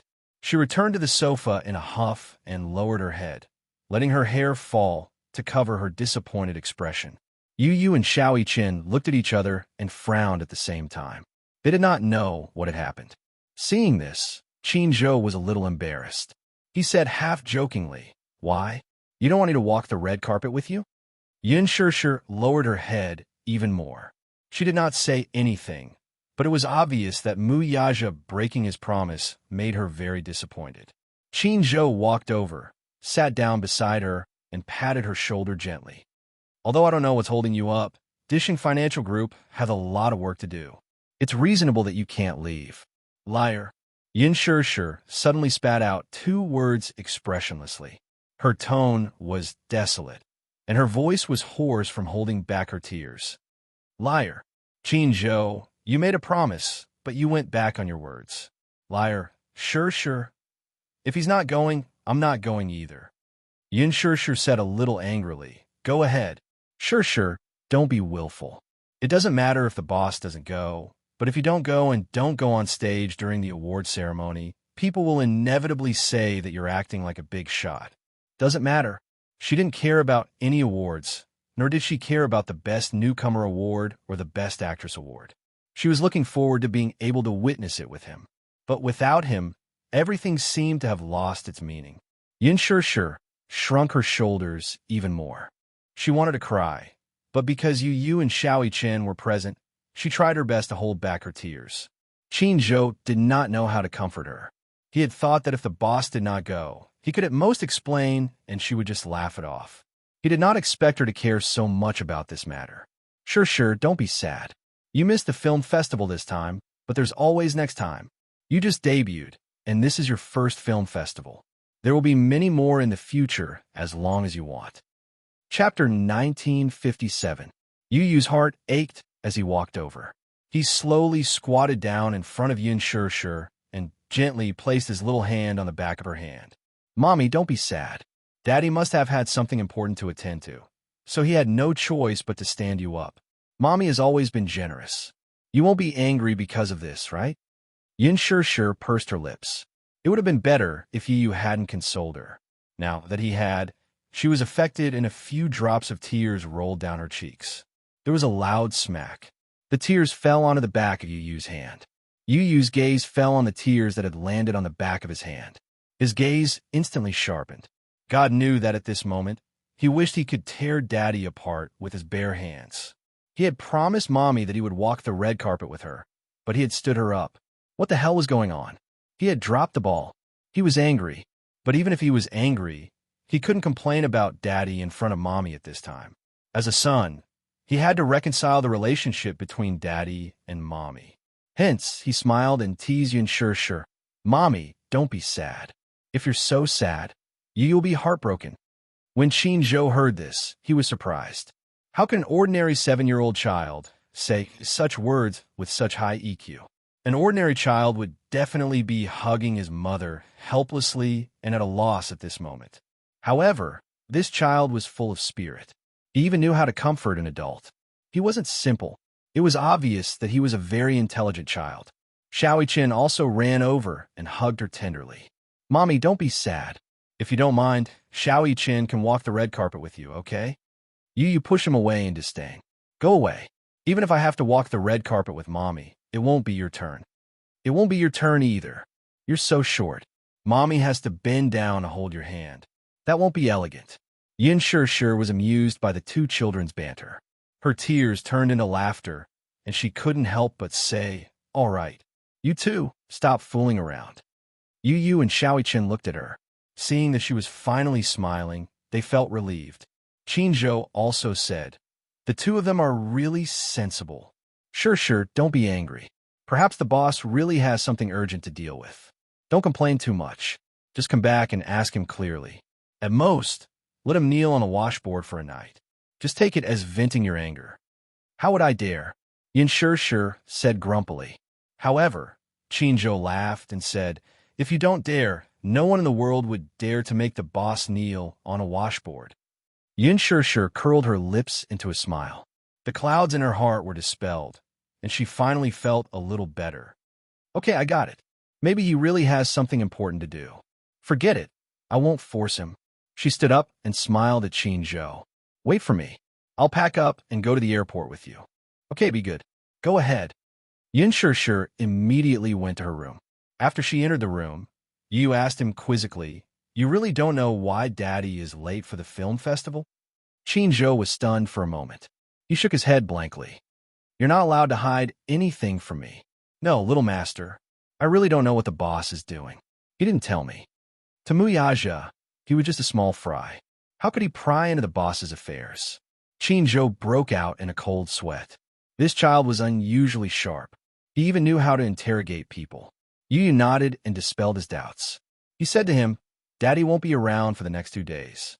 Please take care of Mommy. Chapter 1958. After Yin Shishir finished packing, she walked out. Yu and Xiao Yiqin walked her to the door. Qin Zhou ordered someone to open the trunk, and Xiao Yiqin rushed to stuff Yin Shishir's luggage into the trunk. Qin Zhou was dumbfounded. He stood rooted to the ground and sighed. Is this really a 7-year-old child? He's as strong as a bull. Huh? Yu laughed out loud. Mu Yiqin is a little black bull. Mu Yiqin was speechless. What do you mean by black bull? I'm not a black bull. I'm clearly very fair. Who's talking about your skin color? I'm talking about your strength. It's like a little black bull, Yu ridiculed. Mu Yiqin glared at him helplessly. He felt like he was going to be covered in bruises. A little black bull was so ugly. Why did he compare him to a little black bull? Mu Yiqin felt very hurt. Qin Zhou couldn't help but laugh out loud. These two children were really too interesting, especially Yu, the little devil. Yin Shishir said helplessly, Yu, you always bully Xiao Yiqin because you're smart. Don't think that you can bully brother just because you have a glib tongue. Mu Yiqin felt even more hurt. He clutched his chest and looked helplessly at Yin Shishir. Was Mommy insinuating that she was stupid? She felt like her heart was being stabbed again. Xiao Yiqin clutched his chest and looked pitifully at Yin Shishir. It would have been better if she hadn't said anything. The moment she did, he felt like his heart was being stabbed again. Yin Shishir also realized that she had unintentionally said something very cruel. She hurriedly apologized. Xiao Yiqin, I'm sorry. Mommy didn't mean it that way. I just wanted Yu to not bully you. Mommy is bullying me. Xiao Yiqin, ignore Mommy. Mu Yiqin stood at the side with tears in his eyes. He tugged at his sleeves and looked like he was about to cry, but had no tears. Yin Shishir's heart softened when she saw him. She hurried over and hugged Mu Yiqin in her arms. Mommy was wrong. Xiao Yiqin, don't be angry. Otherwise, Mommy won't feel at ease before boarding the plane. Mommy can only forgive Mommy if I kiss her. Mu Yiqin pouted. Yu gritted her teeth. This guy learns very quickly. She had mastered the skill of acting coquettishly that he was so proud of. This was a trick that he was used to, and it worked on his mother every time. Yet, he had secretly learned it. Yin Shishir cupped Xiao Yiqin's chubby little face and gently kissed his tender cheeks. She hurriedly apologized. Xiao Yiqin, forgive Mommy. Be good and wait for Mommy to come back, okay? Okay. Then Mommy must bring home a trophy. Xiao Yiqin encouraged her. Yin Shishir nodded and instantly felt smug. Okay, Mommy will work hard. I'll bring home a trophy. On the way back, Yin Shishir quietly looked out of the window. The traffic was congested, and her ears were filled with the sound of anxious horns. It was annoying. The traffic in the city seemed to be especially congested. It was noon, but the traffic was still so congested that it made her feel frustrated. Qin Zhou sat beside her and chatted with a bunch of bad friends in the WeChat group. Occasionally, he would look up and chat with her. The atmosphere was calm. Yin Shishir still felt a little uneasy. Women were very sensitive and tended to overthink things. Her sixth sense told her that Mu Yaja must have missed the appointment because something had happened. Most importantly, if something had happened, he should have at least informed her. Chapter 1959. However, he did not. Yin Shishir could not help but let her imagination run wild. The more she thought about it, the more uneasy she felt. She decided to give Mu Yaja a call when they arrived at the airport and before boarding the plane to ask about the situation. At the hospital, Jiang Qimeng led Mu Yaja into the ward. As soon as they pushed the door open, they saw Song Yunxi silently guarding by the bed. The beeping sound of the medical machine was endless. Song Inya was lying quietly on the bed with a respirator on. Her eyes were closed as if she was still unconscious. Two blood bags hung by the bed, continuously transfusing blood into her body. Even though she was discovered in time, she still lost too much blood and needed an emergency blood transfusion. Hearing the sound of the door opening, Song Yunshi turned her head abruptly and saw Jiang Qiming walking in. Behind her, Muyaja slowly stepped through the door. The moment his tall figure appeared in the ward, it suddenly felt that the huge ward had become narrow. He stood there expressionlessly. The cold and domineering aura around him instantly froze the air in the ward. Muyaja's gaze fell on the person lying quietly on the bed, and his face suddenly darkened. He thought that Song Inya was up to something again. He did not expect that something would really happen. "Uncle, Mu." Song Yunshi was stunned for a moment. She looked at the person who had suddenly appeared and felt a little uneasy. What he did not know was that, while she was out, she had actually gone to Dishing Financial Group to invite Muyaja over. "Mom." Jiang Qiming and Song Yunshi looked at each other and pursed their lips. Yaja is worried about Inya, so he came over to see her. "Oh." Song Yunshi immediately stood up and left the seat beside the bed for him. Muyaja waved his hand coldly and stood by the bed with no intention of sitting down. He glanced at Song Inya and saw that her complexion was very poor. Her skin was pale, obviously a symptom of excessive blood loss. He then looked at her cracked and dry lips and frowned. "How is he?" Song Yunshi replied. "He had just been rescued, but his condition is not very good. He is receiving a blood transfusion now. After the blood transfusion, we will see how he is." "When did this happen?" Muyaja raised his eyebrows and asked. "It happened this morning." Song Yunshi paused and added, "When a maid knocked on the door this morning, there was no response. She only heard the loud sound of water flowing from the room. She was worried and called me. I kicked the door open and saw Inya lying in the bathtub with her clothes on. The water in the bathtub was dyed red with blood." Muyaja glanced at his niece's wrist. At this moment, her injured wrist was already wrapped in gauze. However, the wound was too deep. Song Inya steeled her heart and made a deep cut. Although the wound had been bandaged, blood still seeped out, and it was extremely glaring. He had already been rescued. However, the scar on his wrist would leave a deep mark no matter what. Song Yunshi felt sorry for her and hated her for being so disappointing. Why did she have to take her life so lightly? Jiang Qiming walked over and pulled Song Yunshi's hand. She said slowly, "Yunshi, I have something to ask you. Come with me outside the door. I still want to watch over my sister. I'm afraid that she will cry and throw a tantrum when she wakes up." Song Yunshi was worried. Chapter 1960. Song Inya had woken up once before, but when she opened her eyes and found herself in the hospital, she cried and threw a tantrum. She even almost pulled out the drip. Song Yunshi was strong and managed to control her. After a few coaxing words, she calmed down and fell asleep again. Her tantrum had really scared him out of his wits. Jiang Qiming rebuked. "With Yaja here, even if Inya wakes up, he can take good care of her. Be good." With that, Jiang Qiming walked over. Song Yunshi immediately understood what she meant and walked over, closing the door behind her. Muyaja frowned slightly. He and Song Inya were the only ones left in the ward. Initially, his intention was to come over and take a look. If she was fine, he wanted to leave. However, now that Jiang Qiming and Song Yunshi had left, he could not leave.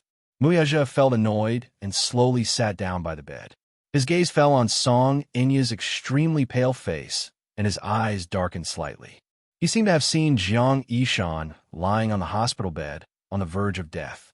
At this moment, Song Inya's haggard face was too similar to Jiang Yishan's, so much so that he could not help but feel pity for her. However, he was only in a trance for a moment before he immediately woke up. The person in front of him was Song Inya, not his mother. His mother had passed away. At this thought, Muyaja closed his eyes in exhaustion. His mother's death was his most painful nightmare. Back then, if not for Inya accompanying him all the time, he would not have been able to get through it. He had placed all his longing for his mother on her. However, although this girl was arrogant and willful when she was a young girl, she was also an innocent young lady. How did she become like this now? This made him extremely disgusted. What did she mean by this? Cutting her wrists? Suicide? Was she planning to use a method that was close to self-harm to punish him for being heartless and provoke him? Or was she delusional enough to use this method to gain his sympathy? Did she think that this would make him feel guilty? Amid Muyaja's complicated thoughts, Song Inya slowly opened her eyes and woke up. What entered his sight was a snow-white ceiling. The unique smell of disinfectant in the hospital was pungent.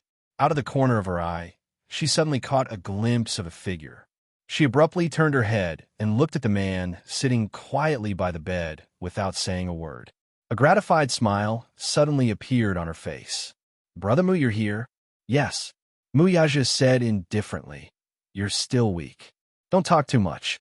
He didn't want to hear her voice either. Song Inya smiled bleakly and pursed her lips. Just as she was about to speak, Muyaja frowned and asked coldly, "What's your intention for inviting me here?" "What do you mean?" "Inya, is this also one of your methods?" Muyaja kicked her coldly and said almost cruelly, "Using such a self-harming method to gain my sympathy and pity, is this your ambition?" I'm not." She looked panicked and shook her head hurriedly. "No." Muyaja suddenly raised his voice. "Then, who are you putting on show for?" His voice was not loud, but every word that fell into her ears was as cruel as a knife. Chapter 1961. "So, are you here to denounce me?" Song Inya felt a sharp pain in her heart. Biting her lips tightly, she looked miserable. "I didn't put on a show for you." "Don't say that. You didn't have to come. I didn't ask you to, right?" Muyaja sneered. "It's good that you didn't put on a show. Otherwise, I'd think that you're cheap." "Cheap?" Song Inya smiled sadly as she felt her heart turn cold all of a sudden.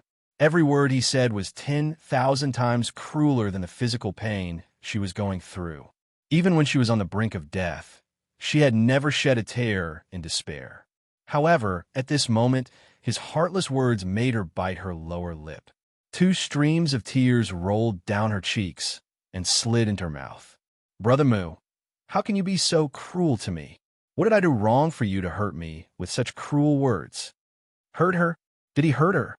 She was clearly the one who belittled and hurt him. He had just taken a look at her wound and carefully examined it. Although the wound was deep, it was not the most fatal part. At least, she had left some leeway. Even if she lost blood for a long time, it was not fatal. If she had cut her aorta, she would have lost her life in less than an hour. Since she had deliberately left some leeway, there was no need to think about what her motive was. When he entered the ward, at first glance, he thought that she had really taken it too hard. However, when he calmed down and thought about it carefully, he felt even more disappointed. She actually used such methods to put on a show for him. Was she trying to take pity on him? Born in a wealthy family, he had seen many fights for favor and all kinds of underhanded methods. Just the few mistresses in the Mu family were already used to her tricks. Did she think that he could not tell? Unreasonable pestering. He sneered coldly and spat out these 4 words. Unreasonable pestering. Song Inya widened her eyes in shock. She could no longer hold back the tears in her eyes. They rolled down her cheeks and dripped onto the white bed sheets. She clutched the bed sheets tightly. She was full of grievances, but did not know how to vent them. Yes, she was deliberately torturing herself, using self-mutilation, hoping to attract his attention even if it was just a glance. Yes, she was pestering him endlessly, trying to win his heart. But why did he say that she was such a shameless person? Was it wrong to love someone? You didn't treat me like this before. Why? Why did you treat me so cruelly? It's not fair. Song Inya broke down and wept bitterly. It was unfair. What right did Yin Sure have to have everything he had? But even if she didn't ask for any status and only wanted to receive 1/3 of the love he gave Yin Sure, such a small ambition couldn't be satisfied? Enough. Muyaja coldly tugged at the corner of his lips, showing his impatience. Inya, I'm warning you for the last time. I'm very busy and don't have the time to play house with you. With that, He stood up and prepared to leave. Song Inya was so flustered that she hurled a cup at him. Crash! A sound was heard. The cup flew over his shoulder, hit the door, and fell to the ground, shattering into pieces. Just like her broken heart at this moment. Chapter 1962. Muyaja's back stiffened for a moment. He stood rooted to the ground for a moment, seemingly unmoved by her urging him to stay. This time, however, he took another step forward without hesitation. Song Inya was thoroughly flustered. She did not know where she got the courage from, but in a fit of anger, she ruthlessly pulled out the blood drip, threw off the blanket, rolled off the bed, and rushed toward him barefooted. Brother Mu, Song Inya hugged him tightly from behind, her arms tightly entwined around his waist. Let go! I won't let go! Muyaja was thoroughly enraged. He flung her arms away and turned around. However, the next second, as if she had gone crazy, she suddenly hugged his shoulders, stood on her tiptoes, and kissed his thin lips fiercely. Startled, he hurriedly tried to avoid her, but it was too late. Song Inya's weathered and dry lips kissed the side of his lips. She attacked him like a madwoman, kissing him on the lips and biting him hard. This bite caused his brain to freeze for a second. By the time he reacted, his hands had already moved to push her away forcefully. Are you crazy? Song Inya was caught off guard. Losing her balance, she fell backward and landed heavily on the ground. She stared fixedly at him. Because she had bitten down hard just now, her pale lips were stained with scarlet blood. At a glance, she looked as demonic as a vampire. Song Inya smiled foolishly. The tip of her tongue gently traced the traces of blood on her lips. The ambition in her eyes was not concealed at all. Muyaja could not calm his anger. His expression was stiff and cold. He raised his hand and swiped his finger across his thin lips, only to come in contact with a bloody taste. He wiped it away harshly and glared at her. Are you crazy? Yes, I am crazy, but you're the one who drove me crazy. Brother Mu, are you satisfied now? Are you satisfied now that I've gone crazy for you and am willing to do anything for you? Muyaja looked at her as if he was looking at a hopeless patient. The disgust in his eyes was undisguised. You're hopeless. Yes, I am incurable. I like you, and because I like you, I want to get you. Is that wrong? Song Inya yelled recklessly as if she had lost her mind and started spouting nonsense. But I'm not greedy anymore. I'm not asking for anything. I'm not greedy for more. I just hope that we can go back to how we used to be. That's enough, okay? What? Song Inya smiled. The innocent look on her face was distorted by the bloodstains on her lips. You're still my brother, Mu. I want to hear you call me Inya, gently like before, and dote on me without restraint. I won't have any wishful thinking about you anymore, but I hope that we can go back to how we used to be, okay? Muyaja was silent for a while before he sneered. We can't go back. The smile on Song Inya's face froze. Why? She couldn't believe it and asked hysterically, why? How overboard is my request that you can't even tolerate it? Jiang Chimeng was talking to Song Yunxi at the door when she heard the commotion from the ward. Worried, she barged in. Chapter 1963. Song Inya watched him leave in a daze. Looking at his cold and resolute back view, she broke down and burst into tears. Song Yunxi felt as if a knife was being twisted in her heart. She walked over, picked her up, and placed her on the bed.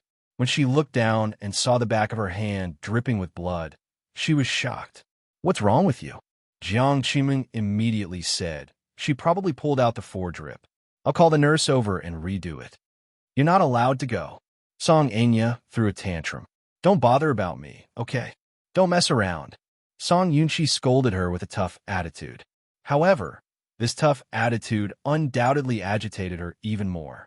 Song Inya pushed him away and covered her face with the blanket, letting herself sob uncontrollably. Don't bother about me. Let's go, let's all go. Let me fend for myself. When Song Yunxi heard this, she scolded angrily. What nonsense are you talking about? How can we not care about you? Let you fend for yourself. What's wrong with you? Why are you torturing yourself for a man? Jiang Qiming's heart ached. She went forward and tugged at Song Yunxi's sleeve, telling her to stop talking. Song Yunxi flung her hand away. Mom, why are you still protecting her at this point? Your sister is already very upset. Don't agitate her anymore. Jiang Qiming's heart ached. Agitate? I just want to scold her. It's best if I scold her until she wakes up. Look at her now. What has she become? She committed suicide by slitting her wrists. If word gets out, won't she become a laughingstock?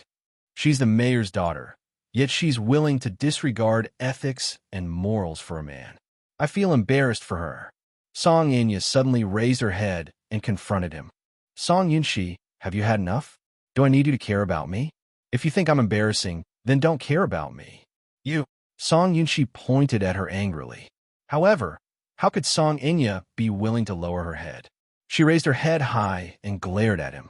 Song Yunshi was so angry that she swung her hand and walked to the side. Her anger could not be appeased. How many times have I told you that it's impossible between you and Uncle Moo? It's not like I haven't tried to persuade you to give up. But now that things have turned out this way, the friendship between the Moo and Song families is probably going to be severed. As Song Yunshi spoke, she turned around and glared at her. Inya, you're not young anymore. You're not a 7 or 8-year-old child anymore. You shouldn't be so willful. I don't care. Even if I can't have him, I won't let anyone touch him. At worst, I won't be able to get anything. Song Yinya said willfully. Song Yunshi was so angry that she choked and had nothing to say. If not for Jiang Qiming's protection, he would have slapped her long ago. This disappointing sister of his, how could she pester him endlessly? No wonder Uncle Moo left so angrily. If it were any other man, they would think that such a woman was unreasonable. Jiang Qiming stood at the side, feeling helpless. Seeing her daughter, whom she doted on, in such a sorry state, she felt heartache and hated her for being so disappointing. At least her husband did not know about this. Otherwise, Song Yinya would definitely be grounded. Song Yunshi shook her head, clearly disappointed in her sister. Back then, it was the whole family who doted on you and spoiled you that caused you to have such a temper.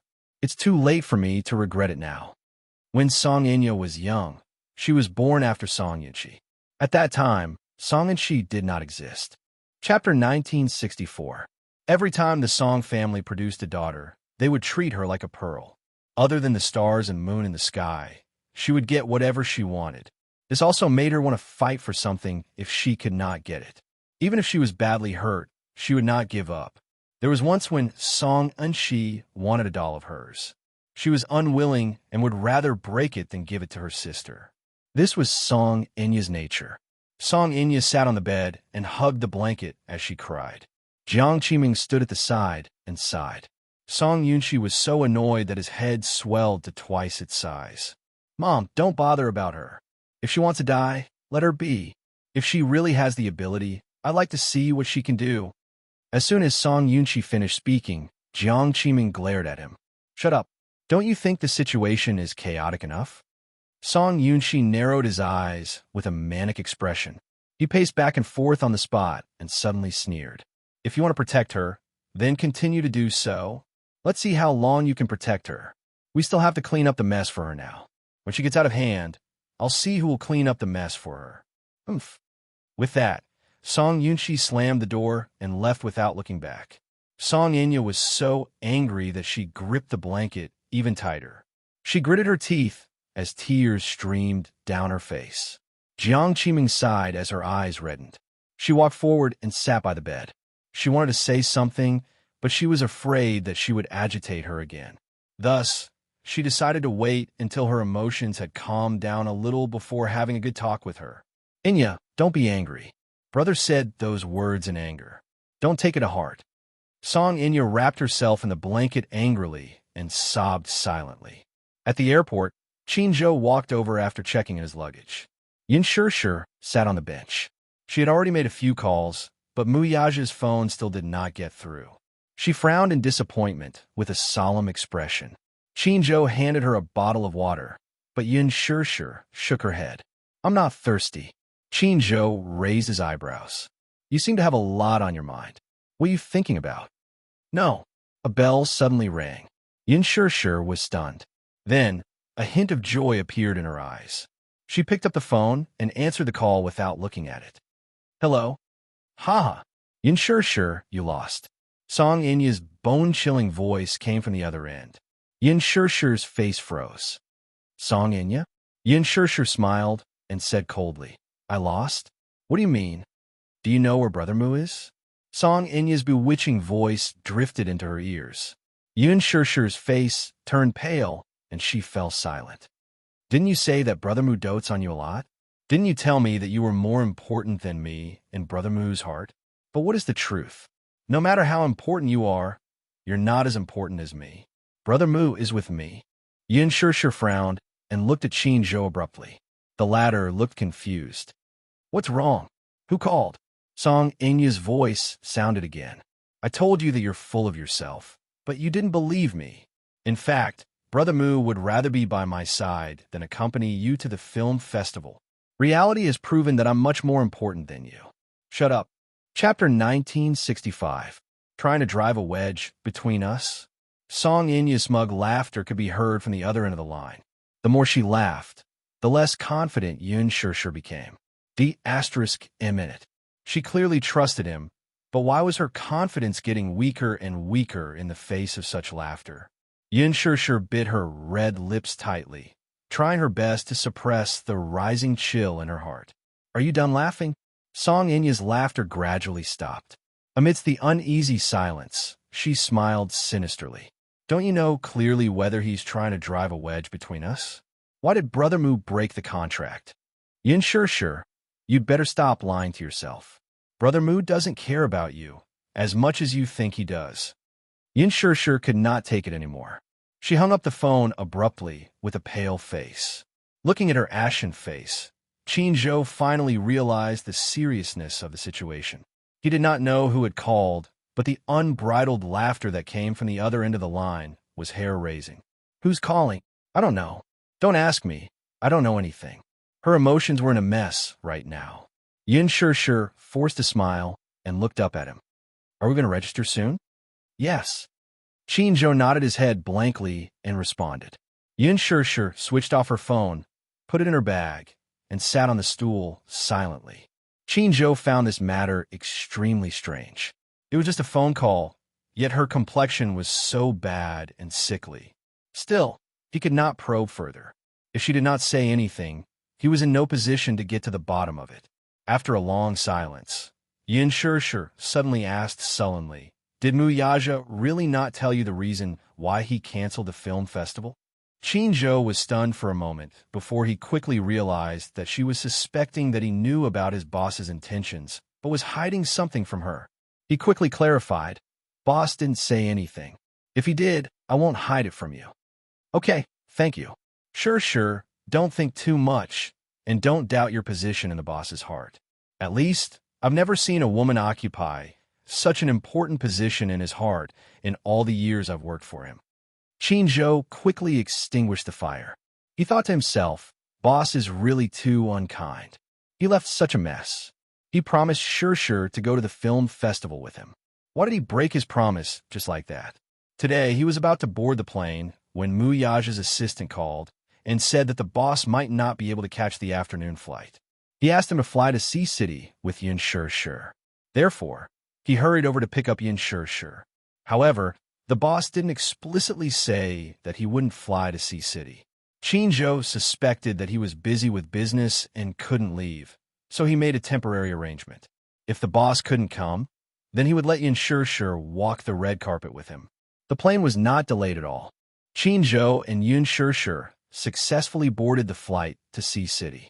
Yin Shure had just sat down in her seat when an extremely surprised voice suddenly came from the side. Shure. She turned her head blankly and saw Hua Jin sitting in the seat next to her. They were separated by an aisle, and he was looking at her with some surprise. What a coincidence. You're also on this flight? Yeah. Chapter 1966. Beside Hua Jin sat his manager. She was a middle-aged woman who looked capable and experienced. She wore glasses and was a little reserved but still polite. At least when she saw Qin Ji AI, she would give a friendly smile. Chairman Qin, can I change seats with you? I want to sit with Shure. Qin Zhou heartlessly rejected, No, if Sure gets airsick, I still have to take care of her. I'll take care of her. I'll take care of her. I'm good at taking care of people.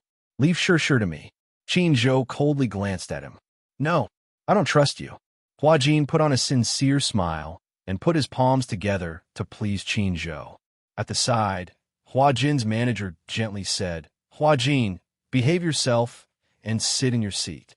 Suddenly, she lowered her voice and warned, if Miss knows that you're sitting with another woman, she'll be angry. Don't worry, I'll coax her later. After saying that, Hua Jin stood up and stuck to Qin Zhou, coaxing and pestering. Qin Zhou couldn't stop him and begged for mercy. He obediently gave up his seat.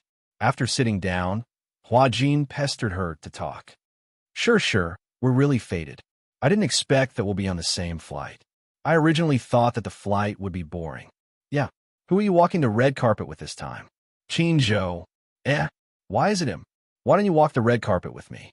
I'll be alone. No, I don't. Qin Zhou snorted.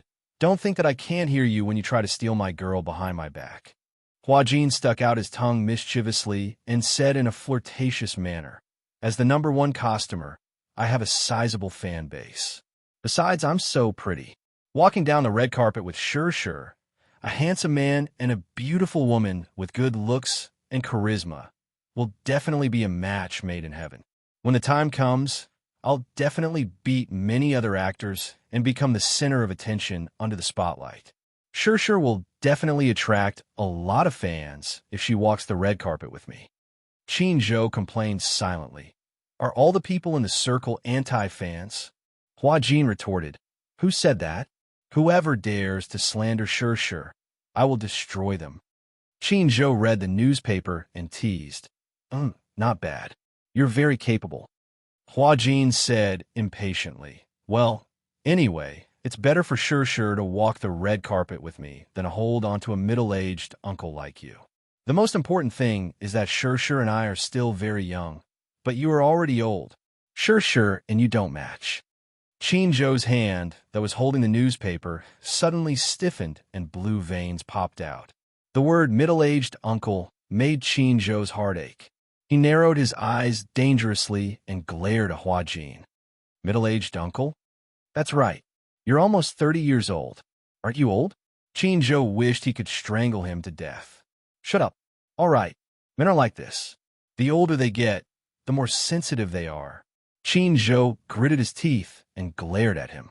He wished he could throw Hua Jin to the ground and trample him to death. How dare he call him old? Yin Sure suddenly smiled and said, Hua Jin, thank you, but I think I'd better walk the red carpet with that old man. Why? Hua Jin looked at her hurt. Qin Zhou added, you don't understand our Sure at all. Compared to little fresh meat, she still prefers mature, steady, and handsome uncles. Woo. Hua Jin poked his fingers, feeling wronged. He really wanted to walk the red carpet with Sure. Chapter 1967.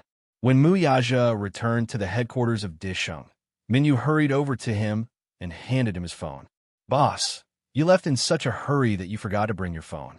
Sister-in-law called you many times just now. Do you want to call her back?